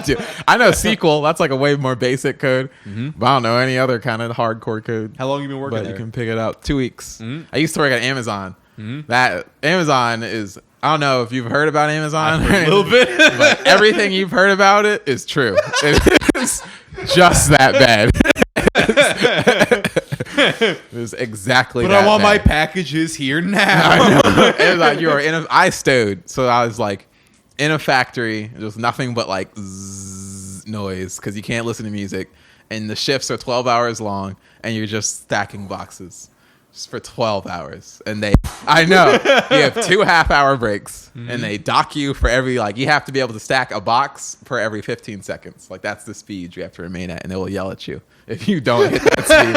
It is wild. Is it like literally yell? It is hell. Yeah, they won't yell. They'll be like, yo, man, you got to get on it, or they'll fire you. Yo, yeah. Man, is that... The most unforgiving place. Is terrible. That bad? Like, is that right? Should jobs be like that? Like, no. Be more humane with people. Give people the opportunity to talk to each other and like have a work environment. Like you're in there, you're a number, and it's. I guess it depends on what you want. I guess it pays well, but it's hard work. It sounds like it. Yeah. It sounds like some almost China-esque level. Yeah, it really feels like that. Yeah. Oh my. Have you ever heard about the nets in China? Nets? The net, yeah, outside of I think the places where they make iPhones, something along those lines. They'll have these giant buildings, and they'll have nets surrounding the buildings because so many people have jumped off and killed themselves. So it's like, at what point is this an inhumane environment? Like, at what point is productivity and making sure the customer is pleased? Should that not trump the worker's quality of life? Exactly. It's crazy. That's a fucking weird one, man. Because maybe at times it's appropriate to like, all right, if you're willing to work here, then, you know, deal with it or leave. We're not putting you at gunpoint where you have to work here, like in the like communist revolution days, where it's like, no, you have to work here. It is your choice at the end of the day. But that brings up a weird question, like, well, are there other opportunities in the area? Are there other opportunities that can actually help you to pay your bills? Because if there aren't, then in a way you kind of are being forced. Yeah, you kind of have to. Especially like there's people in there, like Amazon is like known for hiring like people who used to go to jail and stuff, which is good. But then they have no option but to work there, and it does suck. And there's some people who are just stuck there and they're very depressed. Yeah. Depressed environment in there. That gets to the what we were talking about earlier about like, okay, there's a bit of a blueprint to figuring out how to make a person thrive, right? And there's also so let's say those 5 things the psychologist talks about, but then there's also those weird people who can really control their emotions and the chemicals going on in their body by just learning that sort of skill, right? And they maybe don't need as many of those things to feel great. So what if you can just have people who are able to work in this really intense environment, but maybe they've gotten so callous, they're so tough against it, or they're so don't even care. Like, or this whatever. Like, is that a practical thing to demand from people? Like, I wonder how many of those people get that. Yeah. Or just build up that emotional callous. I think it is fair to demand that from people, to be honest. I think it's a realistic thing to demand in the world, kind of. It's like, you know, life's tough. You got to kind of do it. But it's up to the person to get out of that if they don't want it, kind of. To bear your cross, yeah, that's weird to figure out how much responsibility should you place on like the lawmakers, or how much responsibility should you place on the individual to figure out how to live a good life. But you know, I do like having Amazon come quickly. Yeah, it does. But I haven't worked there, so I was actually officially fired today from Amazon. I just stopped showing up. The day I came in and I knew I was hired for the internship that I work at now, I like stopped mid shift. I was talking, I was talking to my friend. I was like, I'm done. And he was like, what? I was like, yeah. And I just left. I went to the cafeteria, stole like 3 hoagies, and just left. There's a warrant out for your arrest now. Now we're gonna know I'm out of this bitch. Do you think if the work environments were more humane, you would have been more likely to like give 2 weeks? Yeah, I think so. No, hoagies are getting stolen regardless. That's why. There you go. I would have gave 2 weeks probably. But it's weird because you're such a number in there. Like for the first 3 months of me being there, I didn't even know who my boss was. You just kind of come in and you do your job. You go to your one station and you stack your thing. No, hold on, that's weird. So you didn't know who your boss was? Was a lot of it done for you on the phone? Yeah, you clocked in on your phone, and then you go to a desk and you'd scan like your badge, and it like print out a little ticket, and it would have the number of your station you're going to that day, and you just go to your station. You stack for 12 hours. It sucks. That's hell. So no one's Just like mindless. next to you. No one's really over you. Well, people are over you. Is like, anyone like next to you teaching you how to do it? Yeah, you get like a trainer. You get like 2 days of training. Is just how when to you're stack. working, are you close enough to people so you can talk with them? Yeah, but if you talk to them, there's like people whose job is to be people who walk around and not make you talk. That's weird. Like, what if you're It's like a slave ring in there. But like, if you're as efficient, Some people do. Like people, me included, just find out a way to like finagle it. Like I used to just call people on the phone, and just wear a beanie, and I'd have like AirPods under it. I'd listen to podcasts, or I'd listen to all your podcasts. Yeah. Did you actually? Yeah. Oh, that's cool. Which Listen one to did it you while like? I work. I listened to the one with the girl. She had a lighter. Oh, Kira? Yeah, that was cool. I listened to all the ones. Oh, yeah. You messaged me that. Yeah, I listened to Seth, listened to Dallas's, and I listened to one other, but I forgot. funny. There was one dude, he was like a rapper, I'm pretty sure. Oh, Tin Coop probably. Yeah. But that's funny. If you're still allowed to wear the beanie, all the ways a person will figure out how to get around your rules. I used to be in phone calls and stuff. And they would come to me about it too. They'd be like, it's like 90 degrees in July, right? Why are you wearing this beanie? I'm like, I like beanies. Yeah, I like beanies. My hair is ugly. Why do you have an earpod shaped outline coming out of about it? Go back to work. That's a tumor. Yeah. I don't like to show it. Personal information. That's weird, because if you're meeting the box stacking requirements, then why should they have to worry about Exactly. Although maybe they've already done tests and like, no. If we let you do that, you're just more likely to like our profit goes down, or boxes just won't get packed out as much. I don't know. I will say though, they give you games in it, which is pretty fun. That was a lifesaver. Like you have in your station, there'll be like a little screen, and they have like a Pokemon game where it's like the more boxes you stack, you like unlock these animals that you train and evolve. And I had like a lot of rare ones, but and I was like a little sad that I couldn't like download an app and take them with me or something. Oh, wah. Yeah, what like, did you do with them? Like, nothing. You just kind of had them for bragging rights. But I had like shinies. I was doing good. It's weird. You'd be like, you unlock dinosaur, and you evolve it to a bigger dinosaur, and you just you don't battle or anything. Was it pure like it's a badge? Like I get to wear it, like pretty much just that. We just had a Pokemon. Interesting. Yeah. I've looked at video games before, man, because it's pretty incredible the amount of like repetitive, monotonous work I'm willing to do in a video game, like in Minecraft, for example, for incredibly long periods of time. Do the same shit. Yeah. So I'm like, is there a way? Like, are there some essential pieces of this I could take out and put into my own life to make me more productive or happy in some way? Honestly, though. Because they've cracked the code, man. Yeah, for real. Like, just yesterday, I spent half the day chopping wood in Minecraft. Like, damn. And it's so satisfying, I know. too. Just put this in my work. That'd be great. It's all those... rich. Yeah, man. It's those little things. I wonder, like, the sound effects, like a little ding when you did a good thing. Yeah. Like... I wonder if you could add that to like your coding job. Every time I got a little job of code, I don't know, maybe have a Reese's cup or something. That might give you diabetes by the end. So I'll get real fat. Yeah. Real quick. So a reward system that doesn't end up becoming some addictive, not worthwhile thing. Yes. Yeah. Have you ever felt like you've had an addiction before, Robert? I wouldn't say an addiction. Maybe it's a TikTok. Yeah. I'm pretty addicted to TikTok. I spend hours on TikTok. So by addiction, okay, I'll try and define it, right? So you feel the compulsion to do it.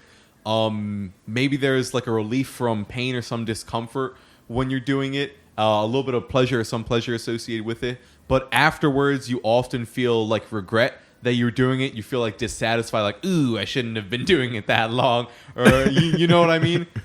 Two things I can think of. Both, I'm not sure if I can say. I'll leave it. If you don't want to say it, it's fine. I'll just if it's allowed to say. You can say what. I'm not sure. I don't give a fuck. You can talk about whatever. I would say porn and weed. Yeah, I can. Maybe in combination. Yeah. I would say definitely, at least in my life at points. Yeah. I have definitely had the same thing where it's like, oh my God. This is to maybe get too personal for a second. Like when I was in Puerto Rico, I was in the Airbnb. For the first month, I gave myself a rule, like I can't allow myself to even open the door to watching porn for a while. Really? Because if I do, like I'm just by myself in a room, so that could easily go That's like bad. the Cheeto dust in my stomach, like like I could see that go down that road. So I'm like, okay, I just can't even do it. Yeah, like I Too far essentially gone, did, man. Yeah, Stray further from God every time. I had to sell my PlayStation for a while. It's impossible.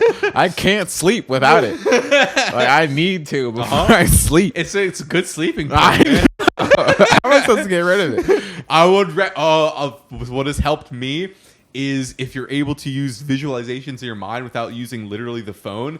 I felt better afterwards. Really? Yeah, it felt healthier. I felt like I'm not. Because a weird thing happens, man. Because fucking, let's get into it. I'll dive into it a little bit. When I've watched a lot of porn at a certain point in time, it would distort my view of people. Like if I'm speaking to people in general. Why aren't your clothes off right now? Like, yeah, these weird fantasies would just pop up uncontrollably in my head. Delivered my pizza. Why aren't we fucking right now? Exactly. Like it literally, you forget what a human is sometimes. And I've heard there's some TED Talks on it, like male, what's it called, where you can't get a boner, whatever that's called. Yeah. That's been happening at younger and younger Your dopamine, ages. you fuck it up. Yeah, because like you have the most beautiful people on like a standby. You can fast forward to the best parts, then jump to your another person, exact type and then, too. Yeah, you'll find your exact type. Your exact. No, yeah. you can find like 20 of your exact types within 20 minutes. It's like at your disposal. Skip to any part you want. It's too much power.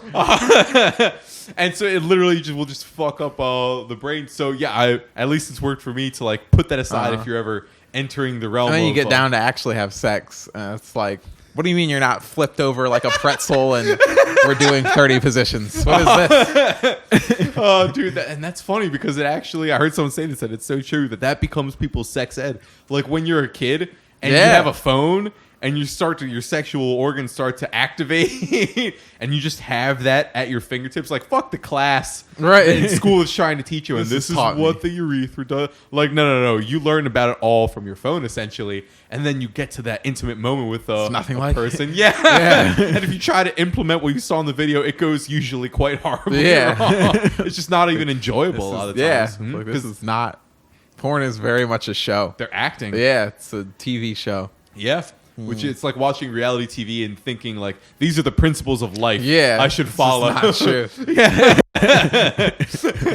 And maybe like every now and then, right? Like eating sugar or candy, because candy is kind of like a porn in a sense. Like I've heard this term the other day, or a little while ago in a movie, and it stuck. Like, oh, this is really true. You're watching like, I don't know, fight scene porn or fight porn, right? Like where it's a fight scene over music. And like, okay, then what is porn exactly? It's this really extreme form of something that we are used to getting naturally, like something we like getting, but it's taken to the nth degree. Whether with sugar, right? Like candy, what is that? That's sugar. We used to get little bits of sugar in fruits and veggies every now and then. And when you got it, it was this really important rare substance. More. Yeah, so now we've concentrated that and like amplified it to the nth degree. And then you take it and your system just all like loves it, but damaged by it quite quickly. Hurtful, painful. So it's like, how do we use this great power we have at our fingertips? It's literally. It's impossible. Maybe, yeah. Like I have said half of this earlier. I cut myself off. I sold my PlayStation because I just couldn't have that in my room and not play. Not play all day and be just a degenerate. Literally. So now I got like a Game Boy app on my phone. Wow. And I'll play like Pokemon every now and then. Emerald, Literally. Oh, that's what I had to. But I couldn't find it, so I got Red instead. Pokemon Red. But and it kind of makes the prohibition make a little bit of sense. Like I don't want a complete outlaw of it, like a complete restriction, but it's the old adage of the diet's won at the supermarket, not at home, right? Like, let me just not put that food in really easy access for me. And then it's a lot easier to not go get it. Because, like, you might be sitting on your couch like, man, I wish I had Cheetos right now. But I don't feel like going to the store to get it. Like, I'm willing to go walk to my closet and grab a handful or a bag's full. But I'm not willing to go drive to the store. So if it's just, like, not right there, it's much easier to not do it. Yeah. I don't know. I've gone out of my way to do it. I like set timers on like screen time, and it's like I cannot use it for this long. I'll go in and delete it, and it's just like, all right, get right back to it. I understand. It's like I try and limit myself or put rules against myself, but I'm in creative mode. So it's just like I can always cheat it. You know, okay, I kind of, the way I said it, I maybe made myself sound too good. Like I have these great understandings of how to implement it. Like, no, there have been many times where it's like 2 a.m. and I'm eating just bowl after bowl of cereal, and then I just go to bed like, wake up with heartburn. Yeah. And every now and then, all right, cool. But it seems to be like negotiating with yourself seems to be like a really important tool, right? It goes back to the whole gym, new year, new me thing, right? Like a lot of people don't seem to know to negotiate with themselves well, and I just say that based off of working at the gym. And when January would come around, that would be the spike where a bunch of people are coming to the gym, and that's when you sign up all these training deals. Edge, you can't even get in there. Yeah, and then in like a month or two, gone. Yeah, ghost town. So it seems like a lot of those people just didn't understand how to negotiate with themselves well, right? Like you can't just whip yourself into action a lot of the time. Like, all right, I'm gonna decide to do this, and I'm going to do this many hours a day. Nah. Like, no. The perfect story, and stop me if I'm ranting, like just, I don't know, throw something at me and I'll stop. But there was a person who was really afraid of elevators. Ridiculous, but it was their true phobia. I've known a few people like that, actually. Yeah, like they couldn't even fucking they just don't go up elevators. It's a weird phobia. And so the psychologist is trying to like, all right, let's help you get over this phobia so you can function better in life.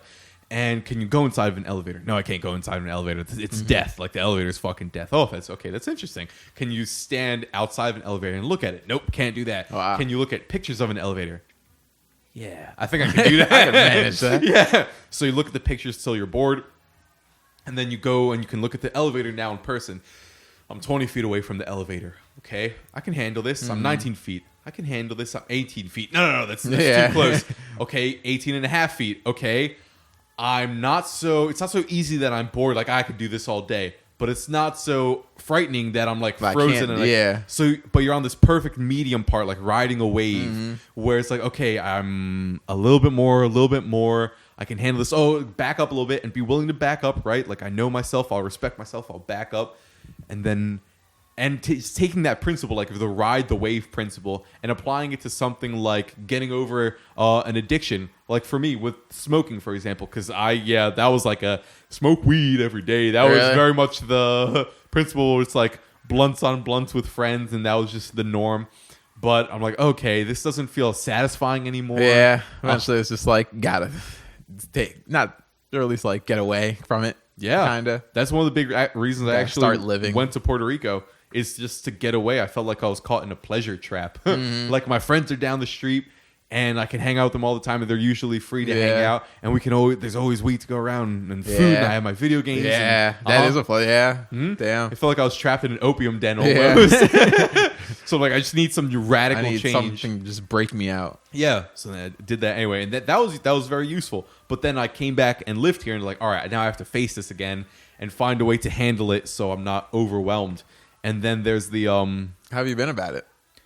It's been years, and I've been noticing like it's been years, really? So since Puerto Rico, I think like 2 years since I went there, something like that. No, I meant about smoking.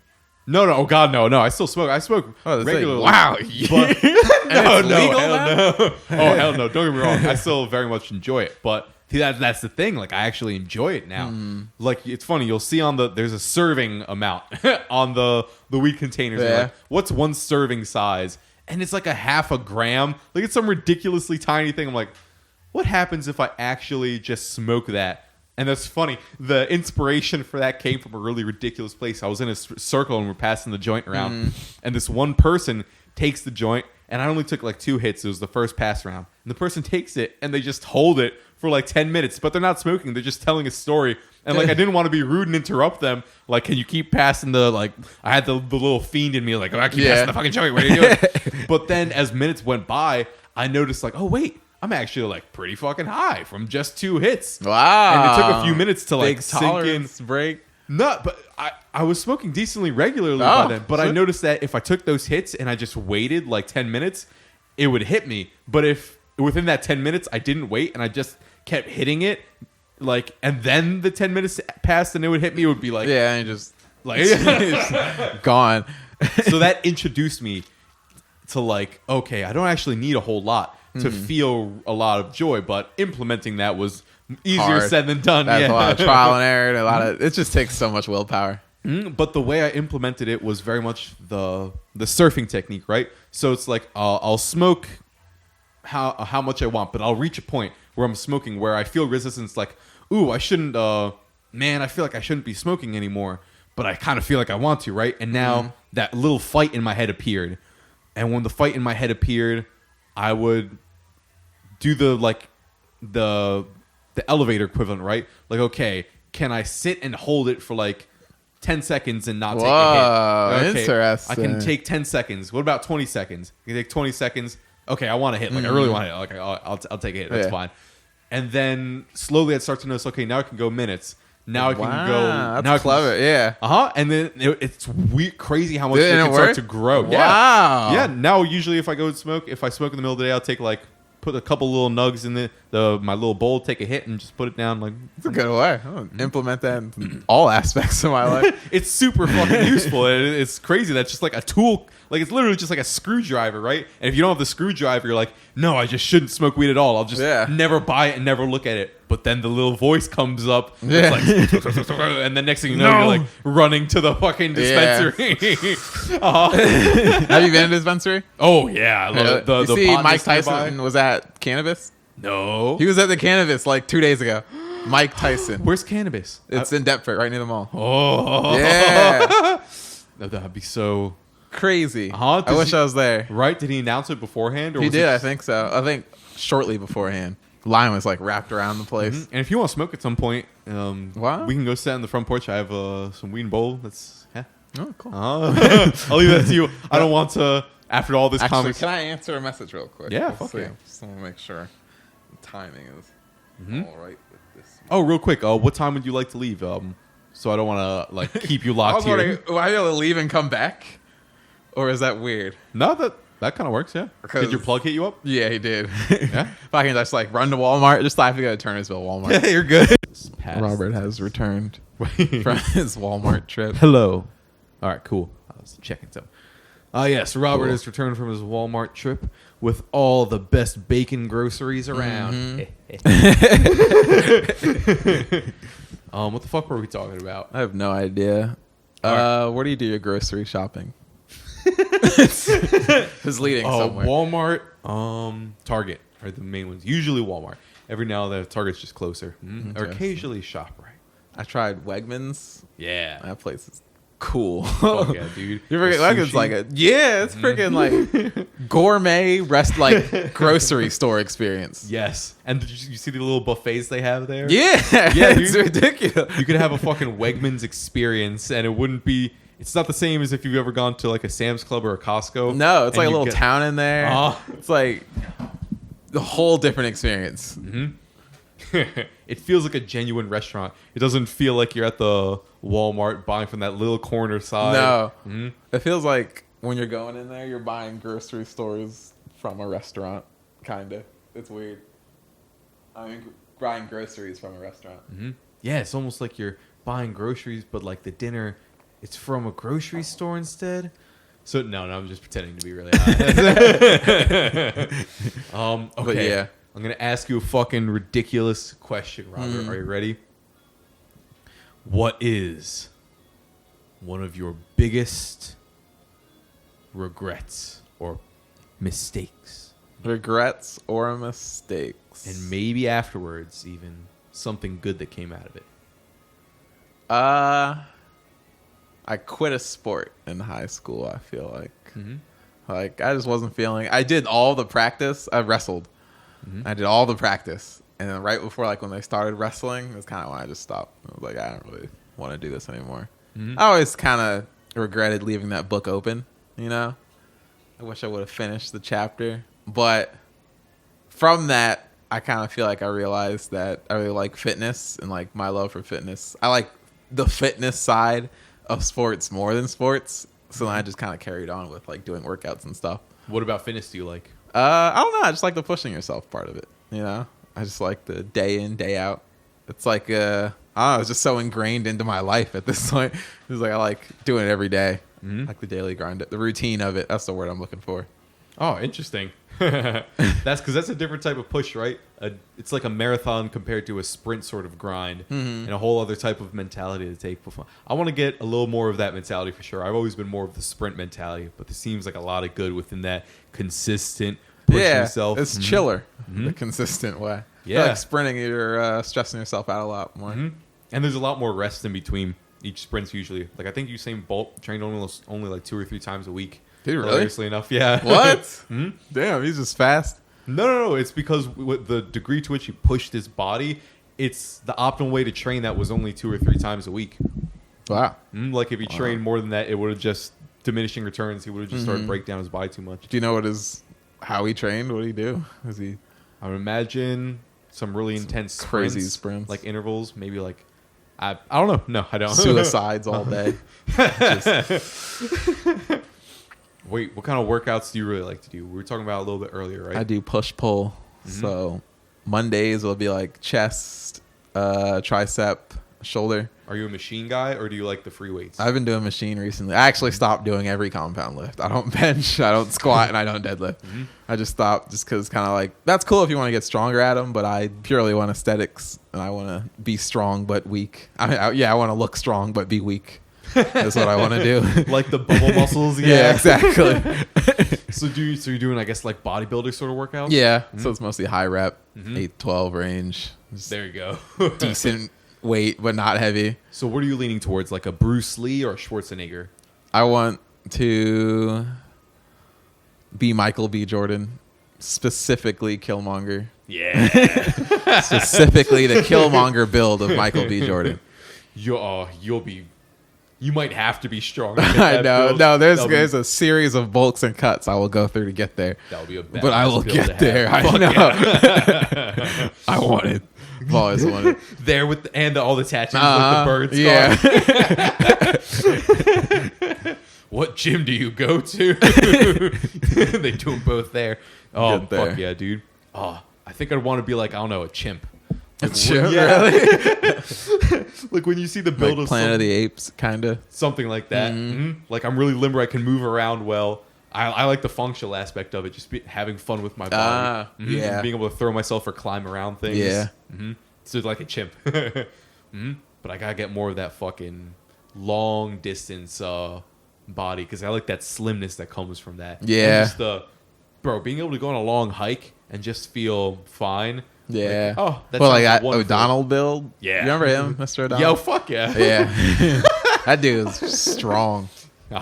Yeah, dude, like he's just like farmer strength, you know? Yeah. Like it's like he's not visually like strong, but it's like he just had built like there was just no fat. Yeah, that like built in man. Yeah. It's like natural power.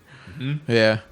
Being able to jump up, do the 20 pull-ups for the Marine Challenge. And the fact that he hunted with a bow. I didn't realize how difficult that was until very recently. Like when I hear Joe Rogan or Cameron Haynes talk about it, that the fact that to be any good at it, you have to get really good at it. Yeah. It goes. Yeah, I didn't even think of that till now. Damn. That's impressive that he actually did that. Wow. Damn, O'Donnell. Yeah. Wow. Well, he's really kind of like that. I didn't even know that. Wow. We didn't know we had a fucking this quiet alpha world of the teachers. Oh, did you ever hear the idea of the gray man? It's this idea of like watch the movie. Oh, how is Gray it Man. Actually? What, you never watched it? I keep hearing about it. It's pretty good. It's very good. So that's a movie. I'm thinking Liam Neeson, right? Or maybe it's not. I'm thinking about the Gray. I'm thinking about the Gray. Like yeah, I'm thinking about the Gray. Nah, I never watched the Gray Man. That's another one I haven't seen. Not yet. Great movie. You'd love it. I think. I've only seen the end part. Spoiler, where he's fighting the alpha wolf. Yeah. It's freaking cool, dude. To think that at some point in history, someone was just sitting around a fucking fire and a wolf or maybe a pack was just kind of like checking them out for a few days. Yeah. And people would like notice them maybe, but not get aggressive. And they're doing their own thing. And the wolves get like a little closer. They eat maybe some of the people's scraps. Oh, man. Like for whatever reason, they had what I heard is they had a mutation, some specific breeds of wolves that made them not feel hostile towards humans. And then they'd get a little closer. The humans would start, having fun. I don't know, maybe playing around with them. Oh, like when man. you see kids wrestling, some equivalent to that, but with wolves, and giving them food. And then oh, okay. Then we're just gonna live with these wolves now. Fuck that. Fuck that. I guess that's how we got dogs. Yeah. We spawned from there. Yeah. Imagine running into the first tribe. Like your tribe has never heard of that's no one does that you've ever heard Yeah. of. And you just run into They a tribe. befriended what? What? They have wolves now? They're like demons. Yeah, you literally, dude. The whole concept of demons becomes so much more of a I guess scientifically understandable or rationally understandable concept when you think of things like that. Sorry, like people in the woods, getting raided. Their tents are burning in the middle of the night, and you look out in the dim, flickering firelight, and you see these ripped guys in wolf head, outfits and shit, just running through, getting equipment, and just fucking people up, and they have wolves with them. That's crazy. Started taming them. Yeah, I just give up. It's all right. Demon seems like the appropriate descriptor for that. I feel like that's the case with a lot of things. Yeah, it's dragons and stuff. Someone probably just saw an anaconda. And it's I don't know what that is. That's a dragon. And that's where we got dragons from. 30 feet of of thick reptile. Snake. Yeah. Dude, I've heard such cool descriptions of the dragon, considering that's it's a mythological figure that's popped up in many different parts of the globe with cultures that weren't interacting with one another at the time. They all independently came up with this concept, right? And it's all right, man, there's a skit, this funny written comic skit of stoners. And they go to the woods on this stoner bender, man, we're just gonna live out in the woods now. And they have their cat with them, and it's this goofy cartoon drawn thing. And the cat's immediately frightened as soon as it gets there and is just hiding under the log cabin. They're like, hey man, I wonder what's wrong with the cat. It's usually so chill. And you see the cat if only you could smell what I smell. And you see it visualizing this combination of a alligator, wolf, eagle. Yeah, he just doesn't know. So if you fucking just aggregate all the super predators and wild, incredible forms of life we've seen, what's one of the greatest predators of the sky? The fucking eagle. We see taking out sheep sometimes and other birds. On the ground, we see these fucking crocodiles. Yeah, it's freaking massive behemoths. And then you in stories, this is at least how I've conceptualized it. You're trying to come up with a way to describe that to people. Okay, what is this constantly true thing in life, right? Because all the generations have had to deal with these crazy problems in the form of monsters. So you're going to tell the kids stories, and maybe the adults too, of the dragon. The great dragon that exists eternally, but it has gold if you can kill it, and then you'll get the virgin. Yeah, just so much that adds on to the bullshit. Dude, but that's a common fucking theme, right? But think about it, all right, if I can kill the predators in the area, I'm probably more likely to get mated with. Yeah. The females they'll be able to protect the kids. So people just buy into it and add to it. And it's well, if people think this is cool, this dragon killed so many people. I killed it. Yeah, it's hype up what a dragon is. And it's cool that actually it seems to make a sort of sense. Of course, the dragon. We all kind of watch a movie and oh yeah, I get what that means when I see it, without having to take college courses to go understand it. It's weird the level of shit we can just watch and be totally unfazed by the weirdness of it. What's one of your favorite movies? Favorite movies? Damn. Inception's really good. You ever watch Inception? Yes. I love Inception. I watched it 5 times. No, it's Into the Spider-verse. That's my new answer. Yes? Yeah. I also like that. I love that movie. So you like the idea of the multi-reality. Yep. It's cool. And just the whole movie was just a cool vibe. I feel like I like that new animated style. That it was like a comic book. They did it perfectly. Yes, you rarely see that too. Yeah, where they ace the comic book. Ooh, hold on, I'm gonna grab my espresso. Cool. I'll also grab mine.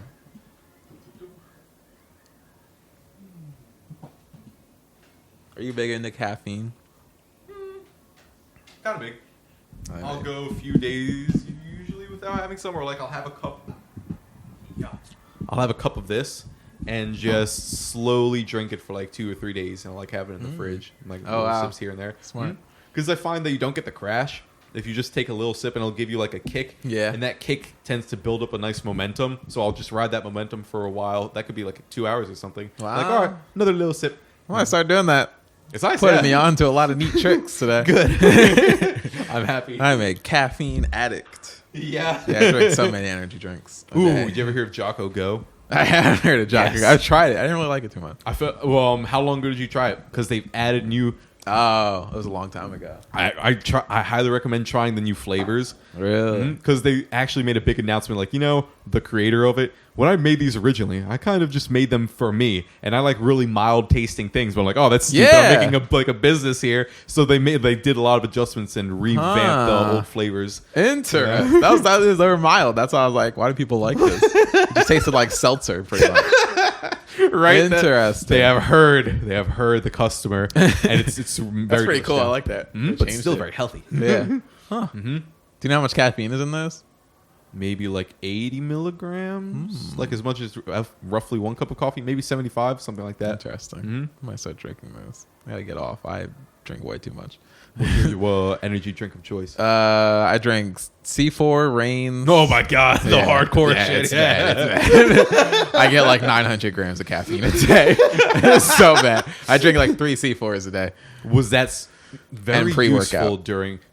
So it'll be like Your heart's like an 80-year-old man. it'll be like C4 to wake up, just like to go to work. As the pre-workout or as the energy drink? That's just the energy drink. pretty Okay, I much. thought you were like chugging the fucking powders of it. Chug a bottle of water. No. It'll be like C4 to wake up and go to work, and I'll drink another C4 like through work, and then going to the gym after work, I'll do pre-workout, and I'll go, and it's like 900. Have you ever taken a cold shower? No, can't stand it. Okay. Turn my phone off.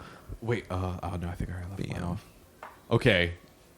I don't want to become the fucking soapbox preacher, so if I get too much of that, try and let me know. Are you a cold shower advocate? Yes. All right. Well, before Super. you go on that, let me tell you why I'm not a cold shower advocate. It's just because I feel like that I've gone. I just feel like I am too comfortable with 21st century lifestyle to take a cold shower. Fair enough. I don't want to say that's peasant lifestyle. No, but that is it's very peasant lifestyle. It's just like, why? You could have a way nicer shower. All right, and to that, I will say I will apply the surfing principle.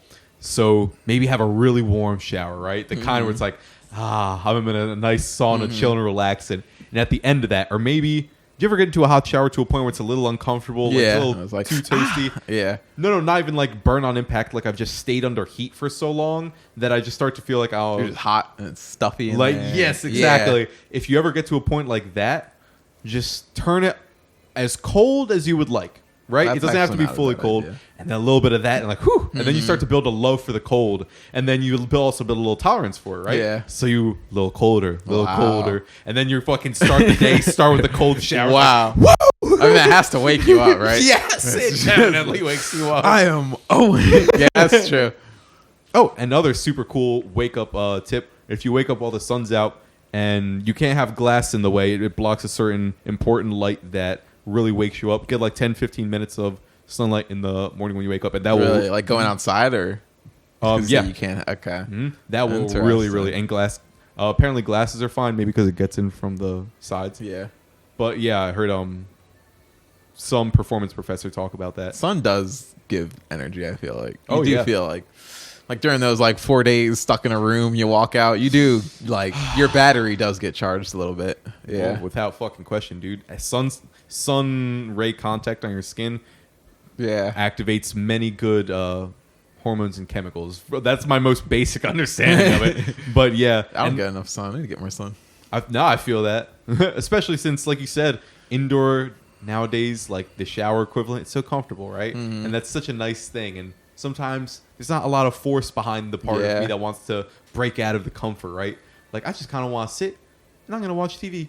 I'm just gonna like do a little blanket. I'm a little high, just like I'm yeah, content. yes. Yeah.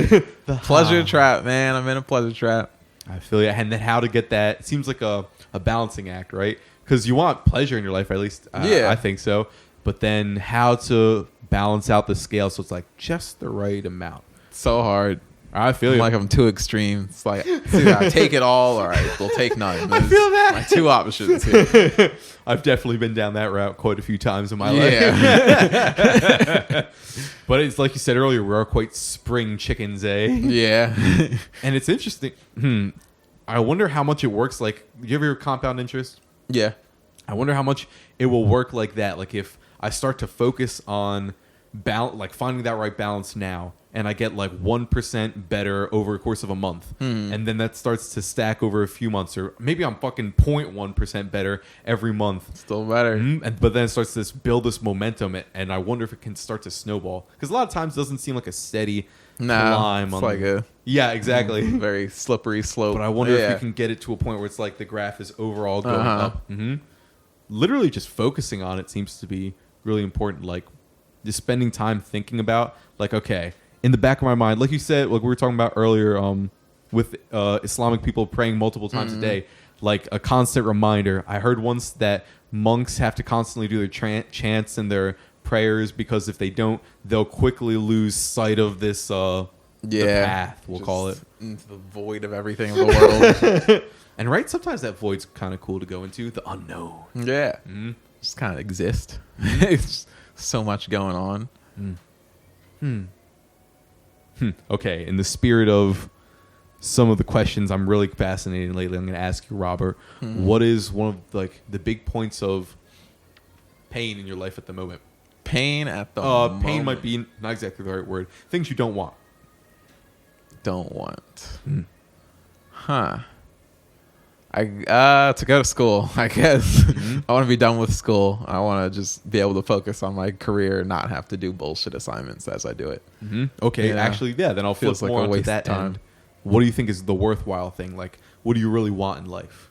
It doesn't have to be super dramatic or anything, but like, what I really man, this is what looks really good for me. Security, I think. Just like a super stable set situation. And then freedom of time is what I'm going to work on. That's my plan. Yeah. I like that. Same. I want to get to a position where it's like everything's set. I have my place. Everything's paid for. And we say everything financially largely? Yeah, pretty much. Everything's set. And now I'm going to work on like working less. Like making sure like I'm going to make the same amount of money with 20 hours of work. And I'm going to like try work on like getting more of my time in the day back. Hey, pretty fuck much. Yeah. That's pretty much the goal. Getting more financial independence. Yeah, exactly. Get as close as possible to not working but still living. What a wonderful thing to get, right? Like, I was listening earlier to 21 Pilots song, and I don't know, he said something like tree houses or student loans, we all would take the latter. You know what I'm talking about? Yeah. Yeah. And that's so like, that's tapping into something really fascinating about what a human is, right? That so many people, if you're given the option of what would you prefer to do, so many people would be like, oh no, I'd rather be in the woods, like climbing a tree, building a tree in the woods, I don't know, figuring out life like that, as opposed to go paying off student loans. How to get that life. Yeah. How to get there one day. That's what we're all chasing. It's the purpose. What are some of the steps you're taking to get there, Robert? Or think internship, first of all. And then from there, I'm hoping to either bounce into another internship of a similar field or into a full-time thing of a similar field. And just kind of job hop, pretty much. It's a plan right now. But who knows? Could not even end up liking the field and go somewhere else. Fair enough. Do you ever hear the experiment the Rat Park experiment? No, what was that? The understanding we used to have of many different drugs in America in general was based on this experiment. You have a rat in a cage, since rats are very similar to humans in many ways, and you give them a bowl of water with heroin in it. And what's the rat going to do? And pretty much all the rats would drink the heroin, get really addicted, and overdose, right? Whoa. And so that was the understanding of what heroin is. Like, if you have access to it, if you have the opportunity to take it, you're just going to take it and you're going to get hooked on it and then die. Yeah. Whoa. Okay.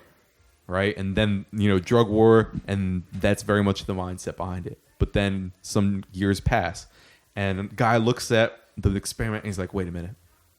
Those rats weren't living within their normal environment. The environment they're designed to live in, right? They're in a cage by themselves. Yeah. One, they're super social beings, so they're not by other rats. Also, rats usually have much more land to go around and explore, and they usually play games with other rats. Do they really? And they'll actually wrestle. What the heck? Just play around, wrestle, and to mate and all those sorts of things. Like, it's just stuck in a fucking cage with nothing but water and heroin water. Like, obviously, it's just robots we've made to overdose on heroin, pretty much. So he remade the experiment in something called Rat Park, where he made this environment for the rats that they are the environment in which a rat thrives, right? If we can call it that, where they can mate as much as they want, they can play if they want, they have food if they want to eat it, like, and there's space to do what they want. And then they also were given the heroin water and the normal water. Almost none of the rats actually drank the heroin water. Wow. None of them overdosed on it, and none of them got addicted. Not what I was expecting. Actually, really. Yeah. So I've heard one of the problems nowadays is that we live in a very hypo-natural environment, meaning that we're missing a lot of the parts of our natural environment: sun on the skin, fresh air, movement, socializing. If you're more extroverted, I imagine that would be more time to myself. Yeah. We are very detached from our nature. Yeah, from like what real human nature is. We've built it out. We got our phones and our TikToks. I don't want to go outside. Why would I do that? Yeah. I can swipe up, like things. Man, that's weird, right? Because there's so much good that comes from the current world. We have more food. Pretty much no one starves to death in America compared to like 100 years ago in the majority of our history. Much less violence. The house, I'm not really worried it's going to fall on top of my head. I have running water, sewage, all that. So it's very like privileged people we are. Yeah. So I'm wondering, like, is there a way we can change it without losing many of the great things we've gotten? I don't think so. Honestly, I feel like we're too far gone, to be honest. Yeah. It's such a different way of life. How can we get it back, or at least kind of get what human nature? I feel like you have to deconstruct so much of what's keeping our life how we like it. I feel like by pursuing it, you kind of kill what we have. You know, like, how would you do it? I wonder. That's the question, right? Like, how would it be done? Like, everyone go outside now. Like, no. yeah, exactly. I'm thinking VR, right? Like, okay, if we had a VR, first off, have you ever played? Yeah, it's so fucking cool. fun, right? Cool. If I could just pay for life support and clock out, I'd do it. I would. Right? I would do it. You ever see Ready Player One? Yes, I have seen. Yeah. If we had the opportunity to go into that world, I would spend so much time in it, right? Like, it would be so fucking cool. But that gets weird, right? Because in that world, people were moving a lot. They were around a lot of people. They were socializing. They had a lot of light and fun. So there was a weird way in which it was mixed together. Okay, it also became a bit of an addiction, though, right? Because they weren't taking care of their world to a point where it's all falling apart around us, but we're not fixing things we could fix, kind of shit. And it was so interesting to me at the end of the movie that he blocked off 2 days of access a week, the access to this virtual world. So it's like, now you just have to look at the problems. Living life. Yeah. Kicked out, and just like you look in your room and there's nothing. It's like, wow. Pretty crazy to think about. Yeah. I still would do it. Would you? A lot of the VR, life support, clock out, VR life. I don't think I'd want to clock out permanently. Alex. Like, I don't think I'd want to go into it without the option to come back. Well, that depends, right? Like, are all humans going into it? Did something happen to I would say it's to the degree of Ready Player. Well, most humans are into it, I would say. Like, there is a constant, like, every human plays it at some point in the day. That's how it is, I would say. Yeah, that I'd be fine with, but I wouldn't want to, like, clock out of life. The point where maybe I'm not paying attention to the relationships close to me or my own body. Although that gets weird with the body part specifically, right? Because if we can just maintain your body in a healthy state without you having to do anything, I'd probably spend a fuck ton of time in the VR world. Me too. But then at what cost, though? That's something I definitely want to know. That seems actually, as we're talking, I'm getting hit with the thought that porn seems to be one of the staples of our generation. And I don't mean that just sexually. I mean that in every to speak radically for a second, in like every aspect of life. Think about food, right? The most sweet food I could have that I have large amount of access to. If I just want to get a bunch of Oreos right now in McDonald's, like I could easily. It's quite cheap it's right there. to go do that. McDonald's around every corner. If I wanted literal, sexual dopamine kicks and whatever other chemical kicks at my fingertips, I have that to the nth degree, it's right there. If I want to lie down and go to sleep, I could do that for quite a while, not really be bothered by other things outside of me. So there's so many of these things we have to the extreme, and so maybe a little bit of that. Okay, I don't want to say that. A little bit of that prohibition, not in the legal sense where everyone's just not allowed to do these things, but adding maybe more self-discipline, or also not just discipline, but like the rat park thing. The rats weren't just sitting in the little rat cage and meditating right next to the heroin bowl while they're in the cage by themselves. Like, I don't think that's a very practical thing to expect them to do. So maybe I was bored. Yeah, of course I'm doing the heroin. Exactly, of course, right? All I have is water in here. All I have is silence and heroin water. That's shit. I want to die. Quite literally. So to create an environment where people didn't want to become addicted, didn't want, because what is addiction, right? They didn't want to become pleasured in a way that destroys the world, in a way that's regrettable.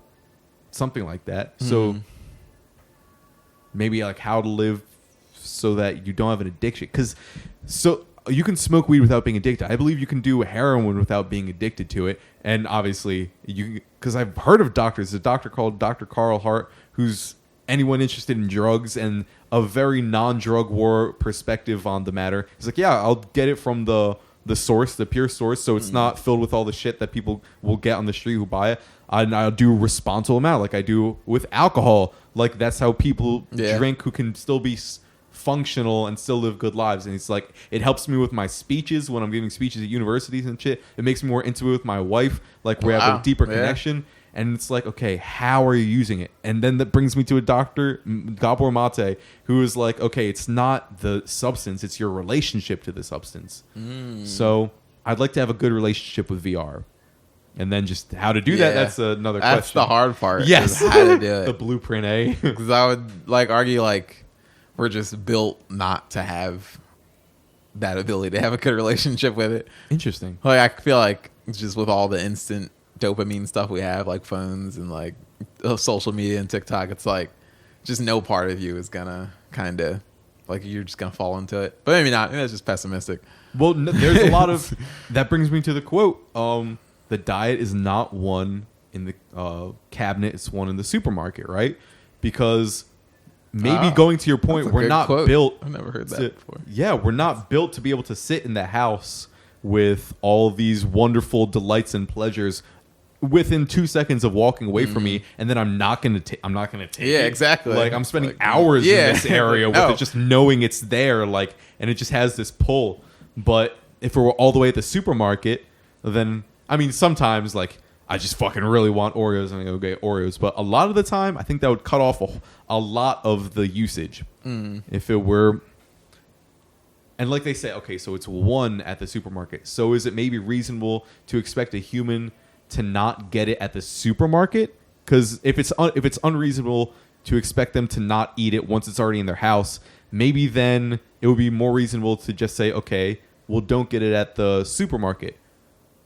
But then that comes to the question of, well, why are you getting it? Like, why are you overeating this incredible substance? Well, because I don't really... I'm very lonely. A lot of my friends work, and I'm by myself a lot of the time. And, I don't have very many passion projects, and maybe I was never taught how to pursue a passion. So, like, this is what I know. This is the coping mechanism I have. So maybe just teaching people better coping mechanisms. That's it's making people emotionally better. I feel like that's the root of it all. Ooh, what do you think are some keys to be emotionally better? Understanding your own emotions, kind of. I feel like that's definitely a start. Yeah. Just like knowing that's like not to like, I guess, lash out at people when it's like, you're just fucking hungry, man. You just got to eat, stuff like that. Or it's like just kind of like knowing what you're feeling and then how to use it. I feel like that's definitely the start to emotional intelligence. Knowing how to dance with yourself. Yeah, exactly. There's a quote that fucking kicks me. This is actually from the Iceman. That we know how to, I'm going to paraphrase it, send nukes. Like, we have fucking nukes. We have the power of the sun in the form of a bomb. We can eliminate humanity. We can go to the moon. We can travel through fucking space, right? But we don't know how to make ourselves happy, strong, and healthy, like, as a collective race. Yeah. Damn. To be that happy. sucks. Damn. Oh, we suck as a race. Yeah, it does. That's terrible. So then how to understand our own nature so that we can do that, right? Depends. Like, if we did that, I feel like that would also hurt us as, like, people, just human beings. In what way? Like, if we were all happy, we wouldn't get anything. Like, we wouldn't progress. I found... Progression comes through, like, trials, I feel like. Maybe... Like, we wouldn't build houses if storms weren't killing us, This is true. Okay, so let's elaborate on that happy, strong, healthy thing. Maybe it's happiness, but I can see there are moments in which sadness is appropriate, where pain is appropriate, where anger, disgust, fear, that's the best feeling to have at that moment.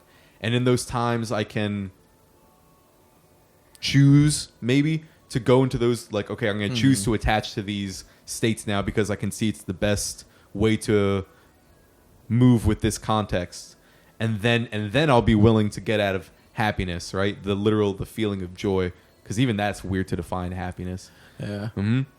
But I get what you're saying, because there's, the book 1984? Yeah. Wait, is that the 1984? Big Brother's watching us. Yes, I do know that book. Okay. So that was a big fear about where our society would go as far as, like, one of the bad ways it could go.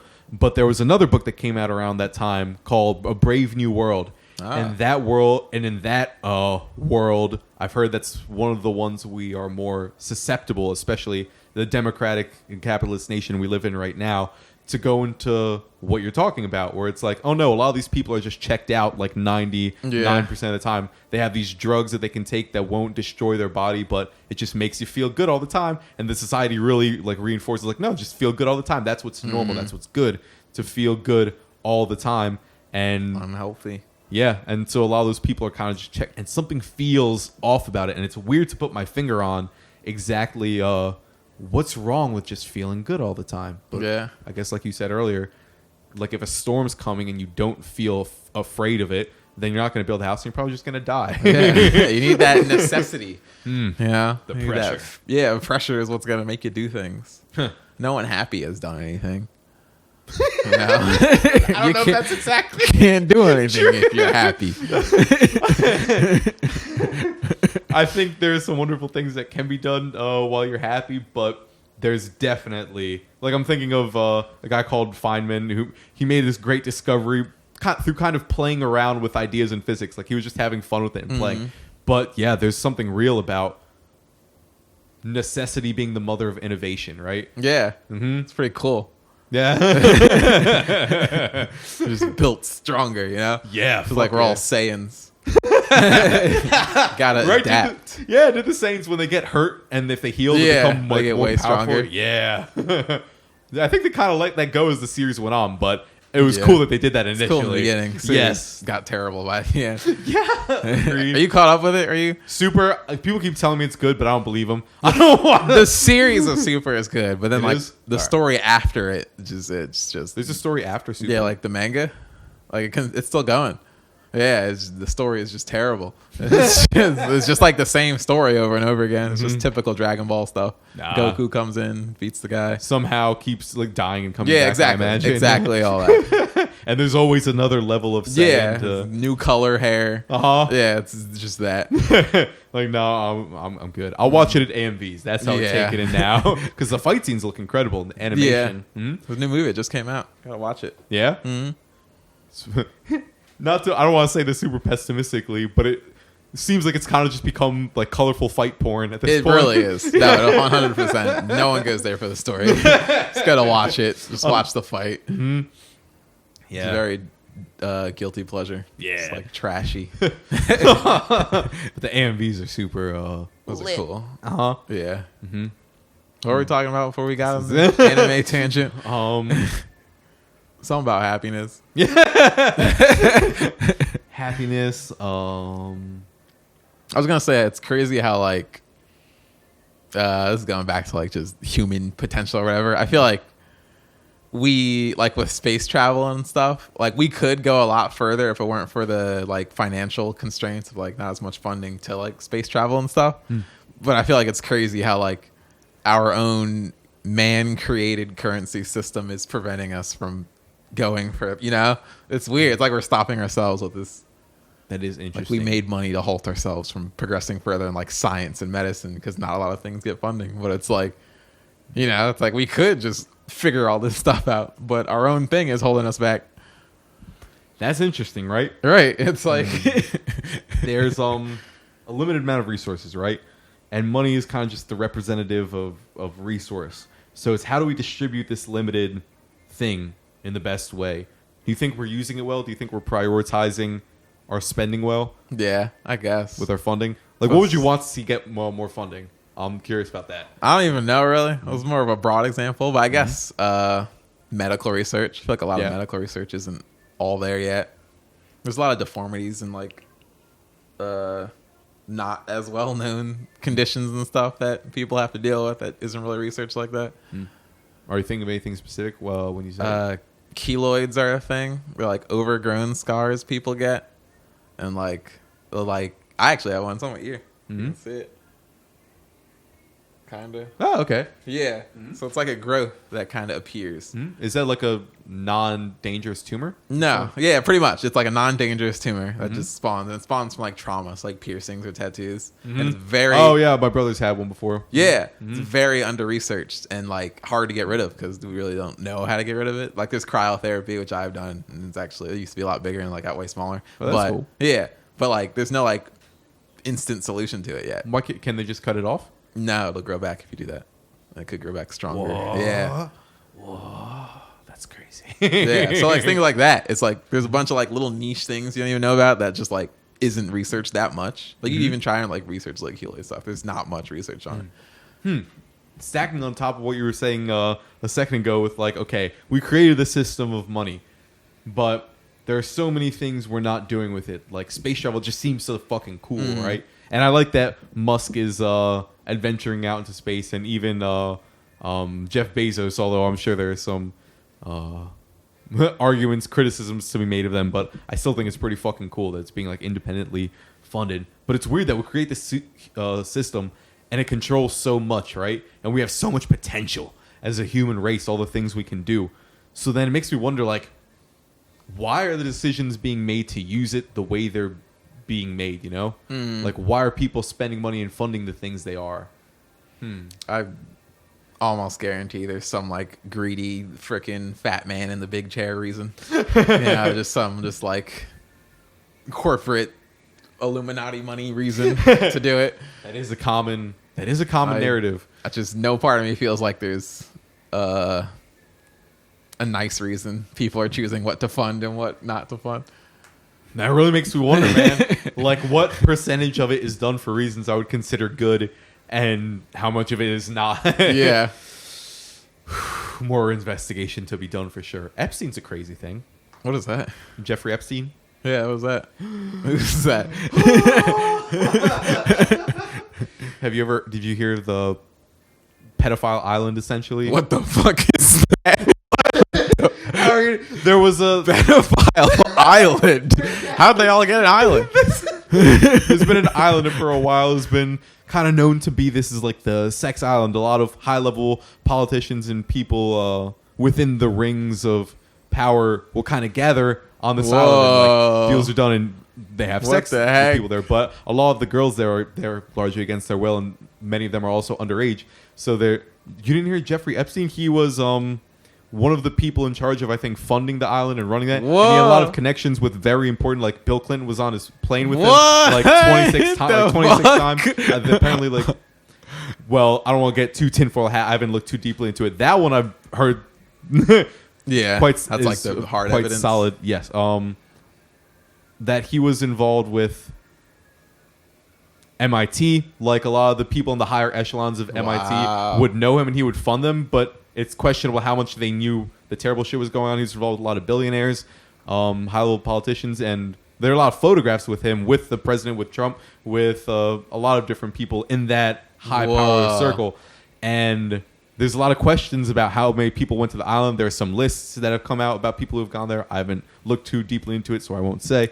That's crazy. Just Yeah. some secret and you want to orgy know island the somewhere. craziest next step to it? What? That when he was in prison, because again, this was So they caught him for it, and they like charged him for it. This was actually like 2 years ago. This happened. Wow. So, dude, this is an interesting rabbit hole to go down if you ever feel like it. And he was in prison. He was in one of the highest level prisons. I think that El Chapo was held in, or Saddam Hussein. And while he was in there, the camera that was watching him apparently it cut out. And while it cut out, he killed himself. Yeah. That's some freaking dang. So friggin' he can't speak. It's probably because he just knows too many people who put him in there. Mm-hmm.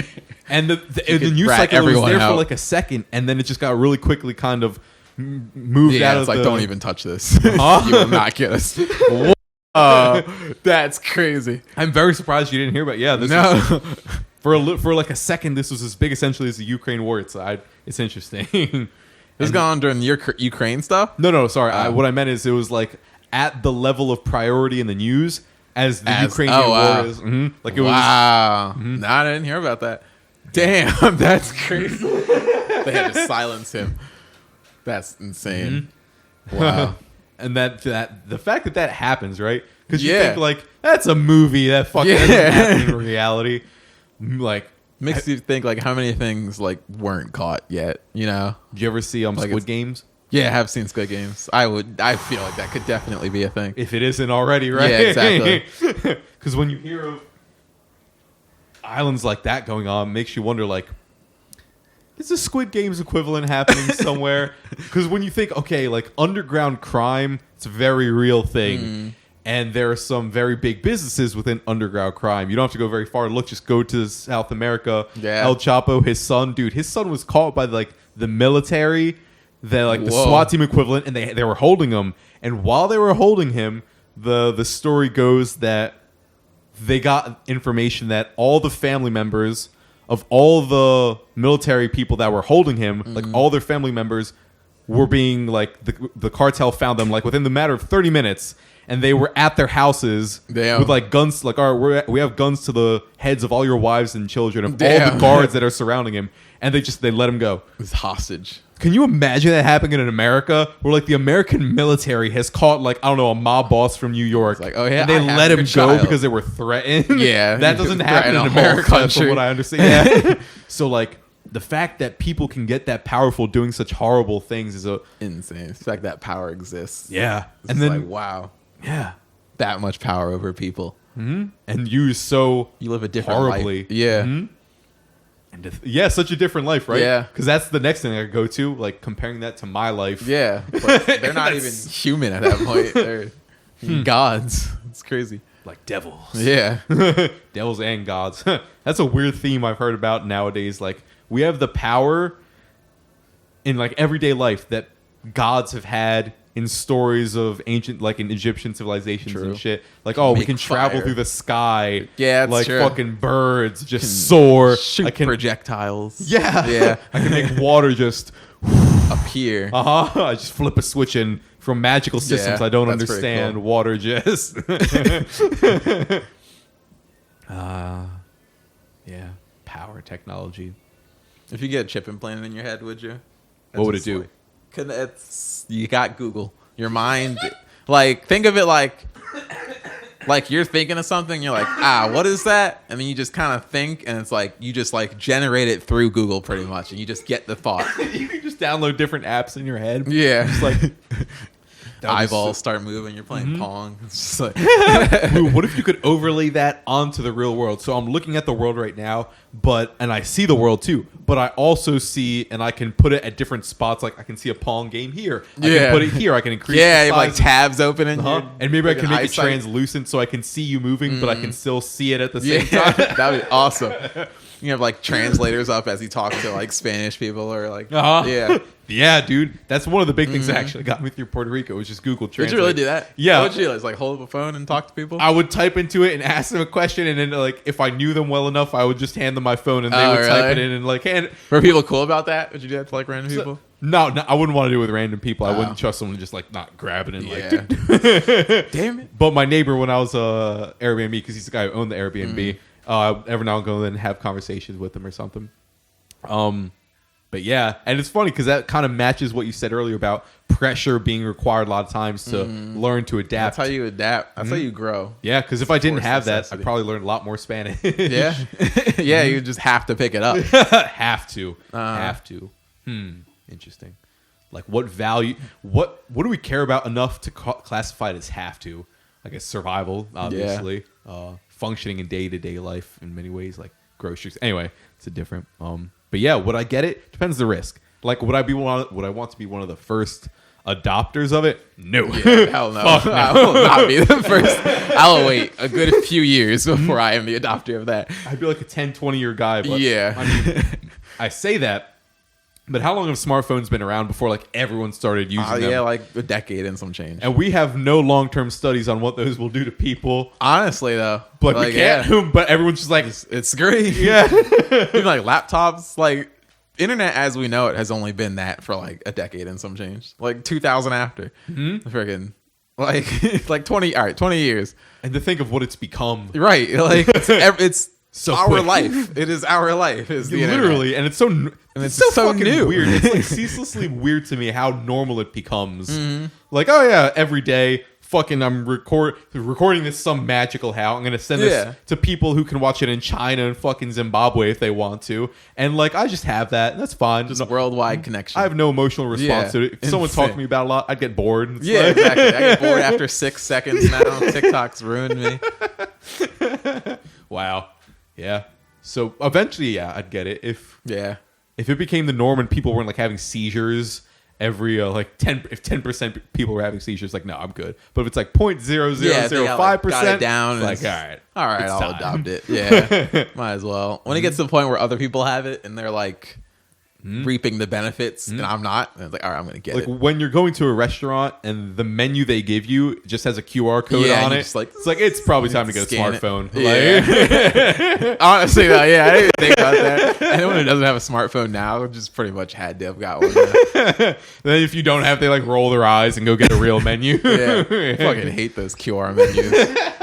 I literally went to a restaurant the other day and that's like what they had. They had a menu with drinks on it and the QR code for the food. It's like, if don't. Yeah. What about on my phone? What if it doesn't charge or something? Yeah, literally. Or what if I just don't fucking want to have it on me all the time? Give me a menu. Yeah. And it's becoming so normal with kids too. Like, and with a lot of jobs, you just kind of have to have it. Most jobs are remote now. Even my job's remote. So like, oh wait, yeah. Well, in 2 months it'll be. I have to like finish like the onboarding stuff. And then, that's pretty cool. Remote. So it'll just be at home. Yeah, which I'm worried about because I'm not getting any work done. Right? Oh, I'll try, but damn, your bed's right there. Starbucks. Sorry. Yeah, Starbucks. Yeah, I might just go. Free Wi-Fi, and a lot of people go there to do their work. I wonder if maybe meet some cool people or whatnot. And you don't even have to buy anything. They don't bitch at you. Do they really not? At least I've gone to plenty of them, not bought a damn thing, and just sat down for a few hours, and just do stuff. I might do that. Wonder if they'd be weird if I spent my whole 9 to 5 there, though. Just 5 days a week. That's just Robert. Just my new office. You might have to buy things occasionally. Yeah. But honestly, probably not. I've gone there with coffee like I brought from home. Like a coffee Wow, what the fuck? They don't, it's not even that they look and like make a face but don't say anything. They don't even acknowledge you. Wow. Like, he's just coming here to write his fan. Yeah. Yeah. Yeah, man. Yeah, I might do that. That's smart. I forgot what I was talking about. What was the spawn of that? Million things. Which route should I go to? Back to human nature, technology advancements, the chip in our head. Yeah, I would get the chip in my head. I guess. I think that was it. I think I'd do that too. 100%. Technology's too cool. Oh my god, yeah. And that's weird because like your community, I imagine, would largely become people from across the globe. Yeah. Oh, most jobs are remote. That's what we were talking about. Oh yeah. Most jobs are remote now. Because like now, like companies, it's like after COVID, they don't even want to. It's like, why pay for upkeep of a main headquarters when you can just have everyone at home? They save so much more money. Have you been seeing a lot of the help wanted signs? I have been seeing a lot of help at all like part-time positions, like restaurants and stuff, all diners. Maybe a lot of those people got remote jobs because that's been like a mystery to me. Like, how the fuck are these people surviving? Like, if these jobs unemployment were is gone, there's no way everyone. maybe remote jobs just grabbed them and held them because people are like, I just love having the freedom of being able to be wherever I want when I'm working. Maybe. Yeah, maybe. I can't wait. Excuse me. Gotta blow my nose. Oh, no problem. You can just keep. I'm a sniffly person, so yes, I just always have. Just has napkins at the ready. This is a common. You reach in my pocket at any given time, you'll probably find one of my pockets with napkins. It's kind of gross, but I'm too nasally to not. Oh yeah. I believe you now with the energy drinks. Would you, if you want another cup of coffee? Oh, that's fine. I'm chill on this one. Yeah, I do drink a lot of caffeine. I don't know if I would be called an enabler for that, but I will supply you if you're curious. If you want some. What would be your favorite game to play, do you think? Game? VR. VR. It can be online too. You can play with other people. Are we talking about games currently made or like VR? Any game made VR? Perfect VR. Oh, Minecraft, 100%. Really? Yeah. 100%. If I could just be the Steve. Would you still want it blocky? Yeah, I would. That would be so weird. If it was like like real graphics, but I just punched a tree. Like, how would it break out exactly? Would it be super strong? That would just be. I want to experience it and like you feel everything too. Like I could feel the zombie hurt me. Right. I want to just survive. Agreed. I want to just Minecraft. That would be awesome. That would be so. You fall find the Ender Dragon real life. Oh my god! Ride the Ender Dragon too.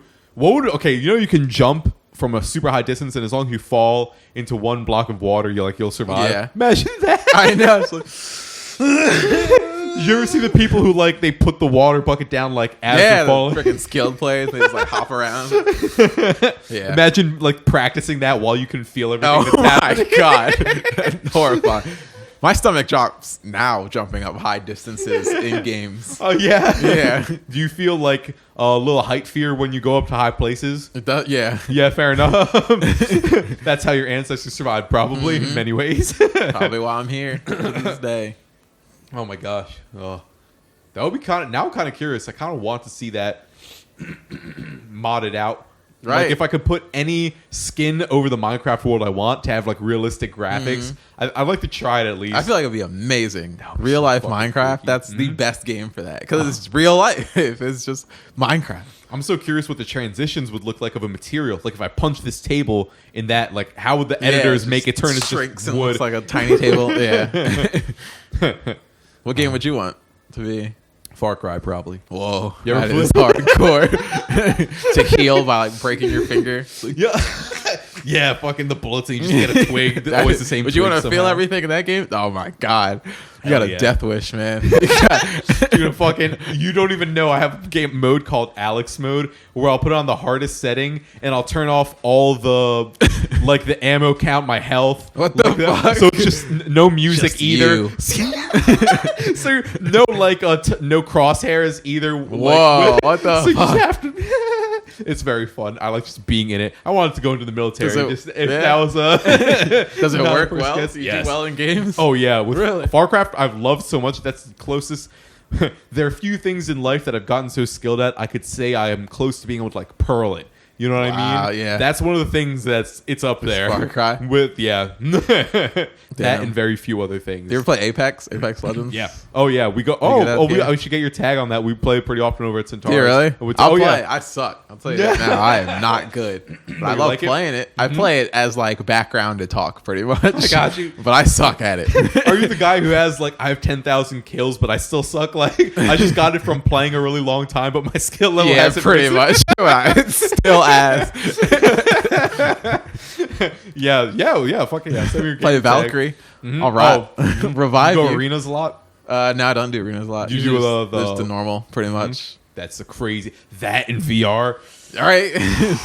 Versus 100 people. Hell yeah, dude. With people from all over the world, man. And you can just stop fighting if you want mid-combat and just talk to a person. Yeah, on top of one of the so nuns. crazy. That's insane to even think about being able to do that. I mean, like Skyrim. I play Skyrim, just be put in there. That would be it. I'd never leave. Robert, you don't understand. The fucking like trip mine everyone. you're just activated in Everyone my heart has that story with Skyrim. I feel like everyone has lost a good few months to Skyrim. You mean one? A good few months. Yeah, what a good few months. That's back when I was a kid. Most of my hours were probably when I was a kid, but because there was you know what? I talked about video games now with like, oh, I had to sell my PlayStation, like, it just wasn't worth it. But back in the day, as a kid, I would be in school just thinking about the game that I left in Skyrim. Like, I can't wait to fucking get home. I was think of the narrative arc I was running with that guy, and I could play days and I wouldn't feel bad about it. It's like, no, this is just great. I just love this. This is what I do. Wonderful. Yeah. I go to school, I come home, I play Skyrim. Yeah. Oh, dude, all the account. What was your account? Like your go-to? I was a wizard, human wizard. Oh, quick funny story about that. Dallas, he's always the guy to figure out like, how can I find the loophole in your game? And with Skyrim, he would be a wizard, and he found out you could enchant 4 limbs, like equipment on 4 limbs, so that one limb, the maximum magic. Oh, sorry, hold on. I'll say this is going to be weird to say. You could get an enchantment that would use 25% less magic if you used it.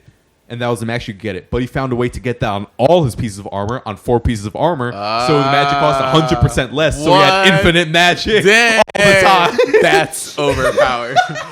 Just the most powerful spells, just unlimited ammo. Yeah.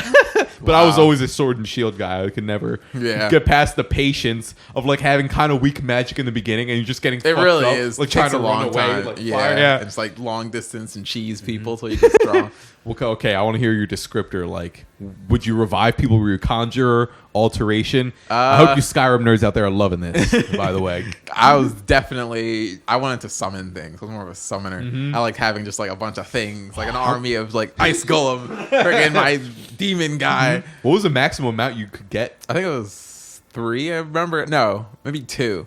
2 or That's 3. a lot. But like just with the combination, fighting like with I'd you? have like a partner who could summon something. Oh my God. Like I'd stack it up like that. So you'd literally have an army. Yeah, it's like attack. And I just like stay in the back and just bow. Oh Or, yeah, like, spell. with the conjuring bow too. Yeah. Yeah, that's a cool. I love hearing people. There's so much variety in the play There is. style. Everyone plays differently. Did you ever go stealth? No, I was never a stealth guy. I always sucked at it. I'd always try and stealth, and I'd alert a guy, and it's like, all right, well, we're just fighting everyone now. Dude, the levels of insanity you could get with that were like I could be right next to a guy, and he just wouldn't see me. Really? Yeah, like I could hit him, like, and then when the eye starts to open a little bit, you could hit him. He's almost dead. You're kind of detected. You walk away like into the shadows a little bit because they put it to a level where like the shadows would actually help you stay hidden. And I'm just a foot away from you and I'm hidden again. Wow. Oh, you could kill dragons in like 2 hits. Whoa. Yeah, it was crazy. That's you ever see cool. the Skyrim skit? Oh, it's animated where the guy's hidden and he shoots the guy in the face with an arrow and it's like still stuck in his head. You see like the bulging arrow. He's like, who did that? And then you see the eye close. Must have been my imagination. In the You see the guy laughing in the background. Oh, good fucking times, man. So yeah, that in VR, without a doubt. Yeah, it's gotta many be hours crazy. would be put. Yeah, that's definitely. It would have to be like someone would have to hold it for me, and like, all right, I have to, I don't know, pass some fucking gauntlet to be able to use it. Because when I'd play a video game, I would just want to play So it that immersed. much. Yeah. Spider-Man games, just be able to swing around. Oh my God, yeah. I play platformers like Mario, just Mirror's parkour. Edge. What's Mirror's Edge? Oh, if you like parkour, play the first one, and you will fall in love immediately. Mirror's Edge.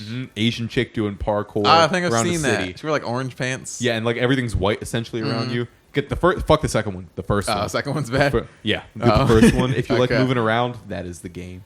But you like the old school Mario, like the 2D? Yeah, I do like the old school. Oh, weirdly, I could never get into it, but dude, did you ever speed run it? No, I'm not that good. Those looked crazy. Those are crazy. People like break the game to speed run it. Yeah. Okay, I'm gonna get old school. Or nostalgic. Zelda, Link VR. I freaking love Link. That's my favorite game. Did you play Breath of the Wild? I love Breath of the Wild. There's a new one coming out. Yeah. Yeah. Eventually, who knows when? But are you a GTA guy too? I never got into GTA. Fair enough. It was always too adult for me when I was a kid. So I just yeah, it could go a little disturbing at caught times. the wave. Yeah. But you like the mystical world. Yeah, I do. Yeah. Okay, so describe. I want you to put together 3 games that you're gonna have, and this is your VR world that you can. That I don't know. You have to live in. Let's make it fucking pressured and dramatic. Like you have to live in this now. Minecraft. And other people will live in it with you, like people you love and all that. Oh damn! Well, the games I'm thinking about are pretty brutal environments for the people I love to be there too.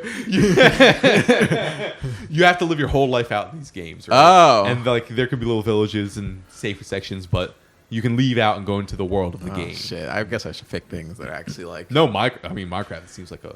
Yeah, Minecraft is staying, but I was gonna say Minecraft, Skyrim, and Witcher 3. Oh, Witcher 3, dude. Witcher 3, you played it? Yes. I love that game. That's like my second favorite game. When it comes to great combat, good melee combat, I've always been dying for a good melee combat game, and that's Witcher fucking 3 up is there. Yeah, because it like is planning to it to every fight. You have to like there's movements and like it's. I like it better than Dark. Do you ever do Dark Souls combat? Yeah, it's just tuck and rolling for like 30 minutes in one strike. Witcher feels like you're actually like thinking and you're like watching him do what he's doing to like you're trying to counter him. Then you're gonna lose a fight and you're gonna come back and you're like, all right, I got this poison for my sword. It's awesome. The layers. It's the best RPG there is. They did it so well. And how like every cutscene and like side quest was also scripted and had cutscenes. Freaking cool. No one does that. Movies in it. Yeah. It's like usually just like all the side quests are like just text box you read. Witcher did the whole thing. Red Dead Redemption? Never played it. Watched it. I watched like YouTubers play it. Well, of course, it's not as fantasy, but yes, as far as fantasy, there's almost nothing better than the Skyrim, the Breath of the Wild, and Witcher. Like as far as open world RPGs, yeah, those are the best ones. Where you can just become the character. Do you ever feel like a craving for the zombie apocalypse? It's a weird question. Yeah, I've gone through a phase with that. I got through a phase where the only games I would play were like zombie games, and I was just like, I thought of surviving it and what would I do to survive it. Interested me. That's cool. Yes, like base building and stuff. When we talk about human nature, right, and the parts of us that that we can thrive when we're doing this thing, living in this sort of way, I've seen, especially with young men, this craving for the Fight Club movie. You know what? Yeah. You ever see Fight? Yeah, it's like I want the fucking war, the brutal. Punch someone. Yeah. I'm in the zombie apocalypse, living this gritty life. I know exactly what I need to do. It's fucking bare essentials, hard pressure, hard living, and like there's combat. There's like the adrenaline, the close calls. There's something fucking attractive about that, which is interesting because when you compare that loose. Yeah. When you could look at the world we have now, like you could live a whole life and never see any of that. No. But when you compare that to the lives our ancestors probably lived for quite a long time. Saw all of that. Yeah. Daily. Going out for hunts, like literally like I'm killing this beast that could fucking kill me. Like we said earlier, the deers are ripped. They have fucking antler spears on their head. Sharp ass spears. But it's like, we got to eat, you know? Yeah. That thing dies or we do. So yeah, we got to find a way to kill this mammoth, you know? And you have storms where you don't have this. So you have like, a shack. Sticks. Huh. I wonder if there's a way to, when I was out in the fucking woods, dude, and I talked about being able to do Skyrim for like day in, day out, and I would love it, and I wouldn't feel bad. When we were out there, we found an area with these giant boulders, essentially, and you could go climbing around. It was on this cliffside, like by the ocean. And it was very dangerous at points, but it was so enjoyable. Like I was there, and like I could be here for hours and probably for days, and this feels right. It feels like it's like some part of my nature is like, yes, this is where I need to be. And it's kind of funny because when I came back from that, it really hurt to go back to the day-to-day for a little bit. Yeah. But after that initial pain, it gave me this hunger that like I didn't feel before of like, I need to get my fucking money right. I need to like because I want that. I want to have the time to go do that. Yeah, Do it what I seems like want to something do. so important. That's that purpose lies right in there. that. Yeah. Yeah. Lying out in the mountains. What would be your equivalent to that, do you think? I don't know. It's hard. It comes back to like I really haven't found it yet, I guess. But I don't know. It's hard. I should say when it like the hard gritty. What would be your ideal hard gritty like fantasy? Like the fight, is it more of a fight club like underground? We're doing like these street fights. Is it the zombie apocalypse where I have to live on my own? Like I think it's like Viking pillage of innocent village. just cue to Robert smile. Go in there Hey, and man. slaughter with your boys. You know? Fair enough. There is a lot of when I can think of the raids I've done with friends, like in video games Exactly. together. That's what I want to do. I heard that's actually there's some argument, some schools of thought that said that that's a big way people got food and resources and even wives at time. Well, wives might be the wrong word for it. Yeah, But in general, slaves that are women. Well, it's weird because when you hear Children about what carriers. Native Americans, when they would capture someone from the colonial era, right? And we take you on as a slave, but slave isn't the right way to think about it because you have a lot of freedom. They had a lot of freedom, and they would actually, maybe this is Stockholm syndrome to the nth degree, but maybe not because they would become like part of the tribe when they would live there. Yeah. And it would be very interesting because if colonial people ever found them and tried to take them back into their society, there are many instances where that person did not want to go. Like, no, I want to keep living this lifestyle. I want to keep living with this tribe. Like, I want to keep living out in the woods with this freedom that I have compared to the colonial, which was much more Christian restricted sort of living where you have to farm every day. The sexual restrictions were very rigid. You have to very strictly follow the rules, but they would be, and even if they got them back into the colony, oftentimes they would sneak out to go live out in the woods again with the Native Americans. But apparently there were no records, or at least there are quotes of Benjamin Franklin about this and something like that. No records of Native Americans ever doing the opposite, where a Native American is choosing to leave their tribe to come live in the colonial era. Really? But a lot of the colonial, not a lot, but quite a few compared to the Native Americans compared to wanted to. Yeah. Wow. So they just like, you know what? It's nice chilling out here. and a lot of the people would get resources, well, from other tribes. Like that was a fairly common thing where it's like we're doing raids on this other village that's nearby of this other tribe of people. That we don't. Come join this raid with us. And apparently they wouldn't be intent. Like we're not trying to genocide this other tribe when we come through. Like we're really just trying to get flash in, flash out. Like get resources. If you try to stop us, we're gonna fuck you up. Maybe we'll capture a wife and like. Yeah. Or, not to make it sound like that's really horrifying. Yeah. But there's It's so something interesting. and it's very interesting. History stuff. And the fact that we crave that still, Yeah. even if it's in like in a us. video game form, it's in us. We are animals, man. All animals are aggressive to some extent, you know. And not only but enjoying it, craving it, like Yeah. wanting it while we're in a calm environment, like fight. yeah, get the adrenaline pumping. So how to create a lifestyle where you can get more of that, like a good amount of that, right? How to create the rat park. That's something I think about a lot. Yeah. If you couldn't tell, I'm just probably talking about a lot. It's hard. I feel like it's routine, though. I feel like the routine creates that in a way. It's hard to explain, really understand what I'm saying, but No. it's like, What's your routine now? Roughly. wake up, and I will go to the gym at some point in the day, and then I'll go to work. That's pretty much routine. Everything else fluctuates. Gotcha. And then just like every now and then hang out with the homies on the weekend. Yeah. Things like that. Yeah. The grind. I wonder if that's unique to America. I'm sure there are other cultures that spend a lot of time working. I've just heard compared to a lot of European countries that's a unique part of America, that we focus a lot on work. You know, when you meet someone, one of the first questions are, what do you do for work? Like, and not, what are your passions? What are your hobbies? And apparently in some parts of Europe, if not the majority of it, the culture is much more, no, I took like 3-week vacation, worked for, I don't know, a month, 2 months, then took another like 2-3 week vacation, then continued back on the work process. I might be romanticizing it too much, but that's the essence. That's pretty cool. So actually, maybe it's possible, like, to see if those countries can function. 2 to 3 week vacations. That's awesome. Should be how it is. Oh, did you ever hear the 4-hour work week? Whoa, what the fuck? It's 4 hour? It's right. It's a catchy title. Well, Tim Ferriss. I recommend the audiobook or getting the book if you're interested in having more free time and financial independence. That's one of the staple books in that realm. Really? Yeah. I read Rich Dad Poor Dad. I don't know if you read Oh that. yeah. Kiyosaki. Yeah, Robert, that's a pretty good book. Yeah, I keep hearing my dad talk about. I've read another book by him, but not that one. Yeah, that's a cool thing, man. To learn financial intelligence. Yeah, man. It's not taught.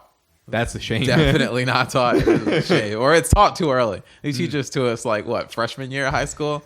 I remember taking a class in fucking middle school. Yeah. And then like never a follow up. But like I don't give a shit. Yeah. What kid gives a fuck? I'm gonna go home and play Fortnite. Like caring about taxes. Play Skyrim all day and feel fine. Yeah. I don't feel guilty. That's my life right now. Don't teach me this. It should be like a set course that follows you from freshman to senior year of high school. I could definitely see that. That's right? what it should be. Yeah. Just teaching all the ins and outs of adulting. Yeah, dude. Like this is how to save reasonably while still being able to make a living. Like this is the way all the little things you spend on like add up really quickly over time and years. This is how to build money and invest in all that jazz. Hell yeah. Which is so weird since we're such a money centric country right. that's not just commonly taught.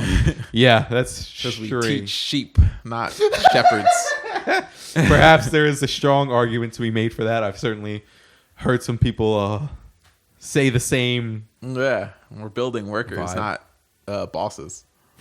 Maybe that's a runoff of. I heard the origins of our education system are from the industrial age, essentially, like how to get people on Straight and narrow.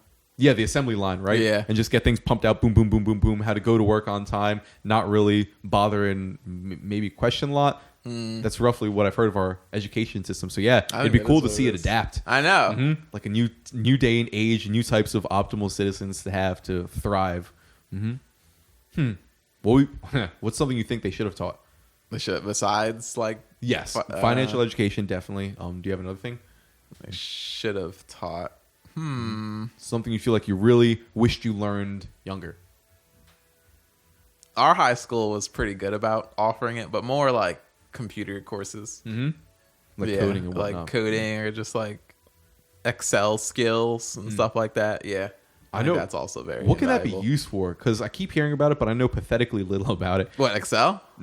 Coding in general. Oh. What can you do with coding? You upkeep everything pretty much. At least from my point of view. I come from a quality like IT point of view, so we're like support, but it keeps everything running. Like every app you use, I guarantee you, is constantly breaking like every day, and there's always like That's a niche thing. Like you'll build an app and then like you set it to where it's like if I hit the home button, I'll go home. But like then there'll just be some random ass niche situation like you click the link to get there and then you click the home button. Well, that messes up the whole stream of things you plan for it to do. So then learning how to go back in there and like fix it to now do it right when you do that is what coding is for. So it's like upkeep. It's like maintenance pretty much. that seemed like you're describing a poor programming in the initial phase. Are there any ways in which it can actually break down once it's coded? Because when I imagine like an app or the internet functioning, I see it as almost a set thing, not like a chair that can break down over time. Can those things break down over time? Like, What do you mean? Like a code that allows, I don't know, Google to run. Can that break down in a similar way of a chair breaking down over time if it sits here? Well, like, if you just like leave it the same way. Yeah. and you keep running it? As I would believe so. Don't quote me on this, but I think as like the internet would evolve and update and like different things, like at least how like the web browser, whatever that app is on or whatever thing it is on, it could like the browser will outdate the app, so you would have to keep advancing your app to be able to be supported on the browser. You know, if that makes sense. Roughly, right? I know none of the specifics of it. It's like if you keep. I'm trying to think of an analogy. Right? Isn't that? I see people do it in YouTube so easily, but when it comes to the moment of trying to think of it, it's like, fuck. How do I describe it? You have a big toaster with Okay. big holes in it that perfectly fits big bread, but then say like they technology advanced, and now the toaster is like smaller and it has smaller holes. Your big bread won't work. You have to change the bread. So that's, you have to change the app to fit. But you know, I like that. Yeah. Okay. Yeah. But what is coding? What are some of the big cool things it does? Like, okay, so you can fix it. Yeah. How do you like make a fucking website? Yeah, some people do that. That's advanced stuff that I don't know too much about. But yeah, you can make websites. You can. So that's all HTML things. I've heard it described as instructions. So when you type in, yeah, that's exactly. Yeah, it's like instructions. It's like if-then statements are used a lot in a lot of coding. I'm pretty sure. I'm not sure if it's on web-based like websites, but it's like if he hit the home button, then he'll go to the home page. It's like a bunch of those statements, just worded in a code way. That makes it. That's so weird. That's why there's lines of codes for every page of like. Now I'm just wondering how the computer, if that's even the right way to say it, computer takes that and then turns it into actually when I click this happens. Yeah. Like now we're talking about like the pretty cool. What's it called? Should ask Ben about it when you have him on. He knows a lot more. Fuck yeah. Could tell you. I feel like we're getting into the what's it called? The fucking red lanterns or the of Minecraft. Do you know what I'm saying? No. Redstone? Is that what it's called? Oh yeah, Redstone. Yeah, I feel like we're getting to the Redstone realm. It's like so fucking complicated. Yeah, it's just freaking 3D chess. Yeah. What's going on? I'm saying code is confusing. It looks like hieroglyphics when you look at it, and it's just like, what the fuck is? How does this make website? Like that's so fucking weird, dude. I was listening to this wacky physicist. I forget his fucking name, but he was talking about he's on the computer and he's typing something. He's like emailing someone in China, and his dog's just like there sitting next to him, looking at him and looking at the screen, and he's just looking at the dog and he thinks, that dog's looking at me right now, but has no idea. It just sees me wiggling my fingers, right?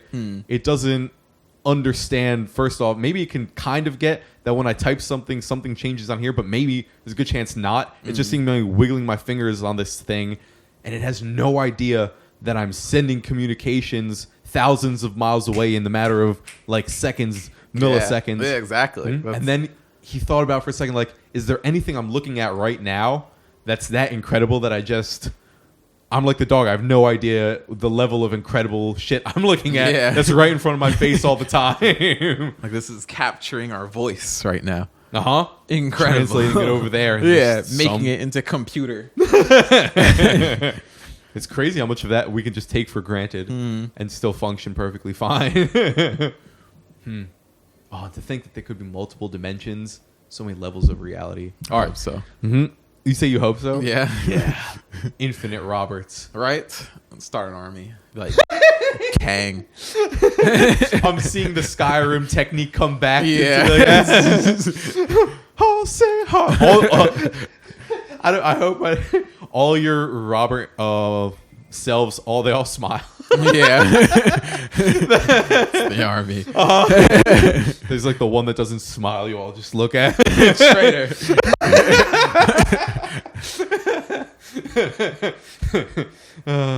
Okay, all right. One of the last fucking questions I'll shoot your way. I don't want to keep you here forever. Whatever. What's one of the biggest changes that has happened in your life? Wow. Biggest changes. Meaningful changes. Right. Meaningful changes. I would say that's hard. Damn. No, I'm going to answer it. Changes. I'm going to answer it. Meaningful changes. I'm telling you, you can do it. It's fine. The mics probably won't pick you up. I want to say fitness, but I don't want to say fitness. Sorry, I don't. Hold on. Hold on. Mom, what are you saying?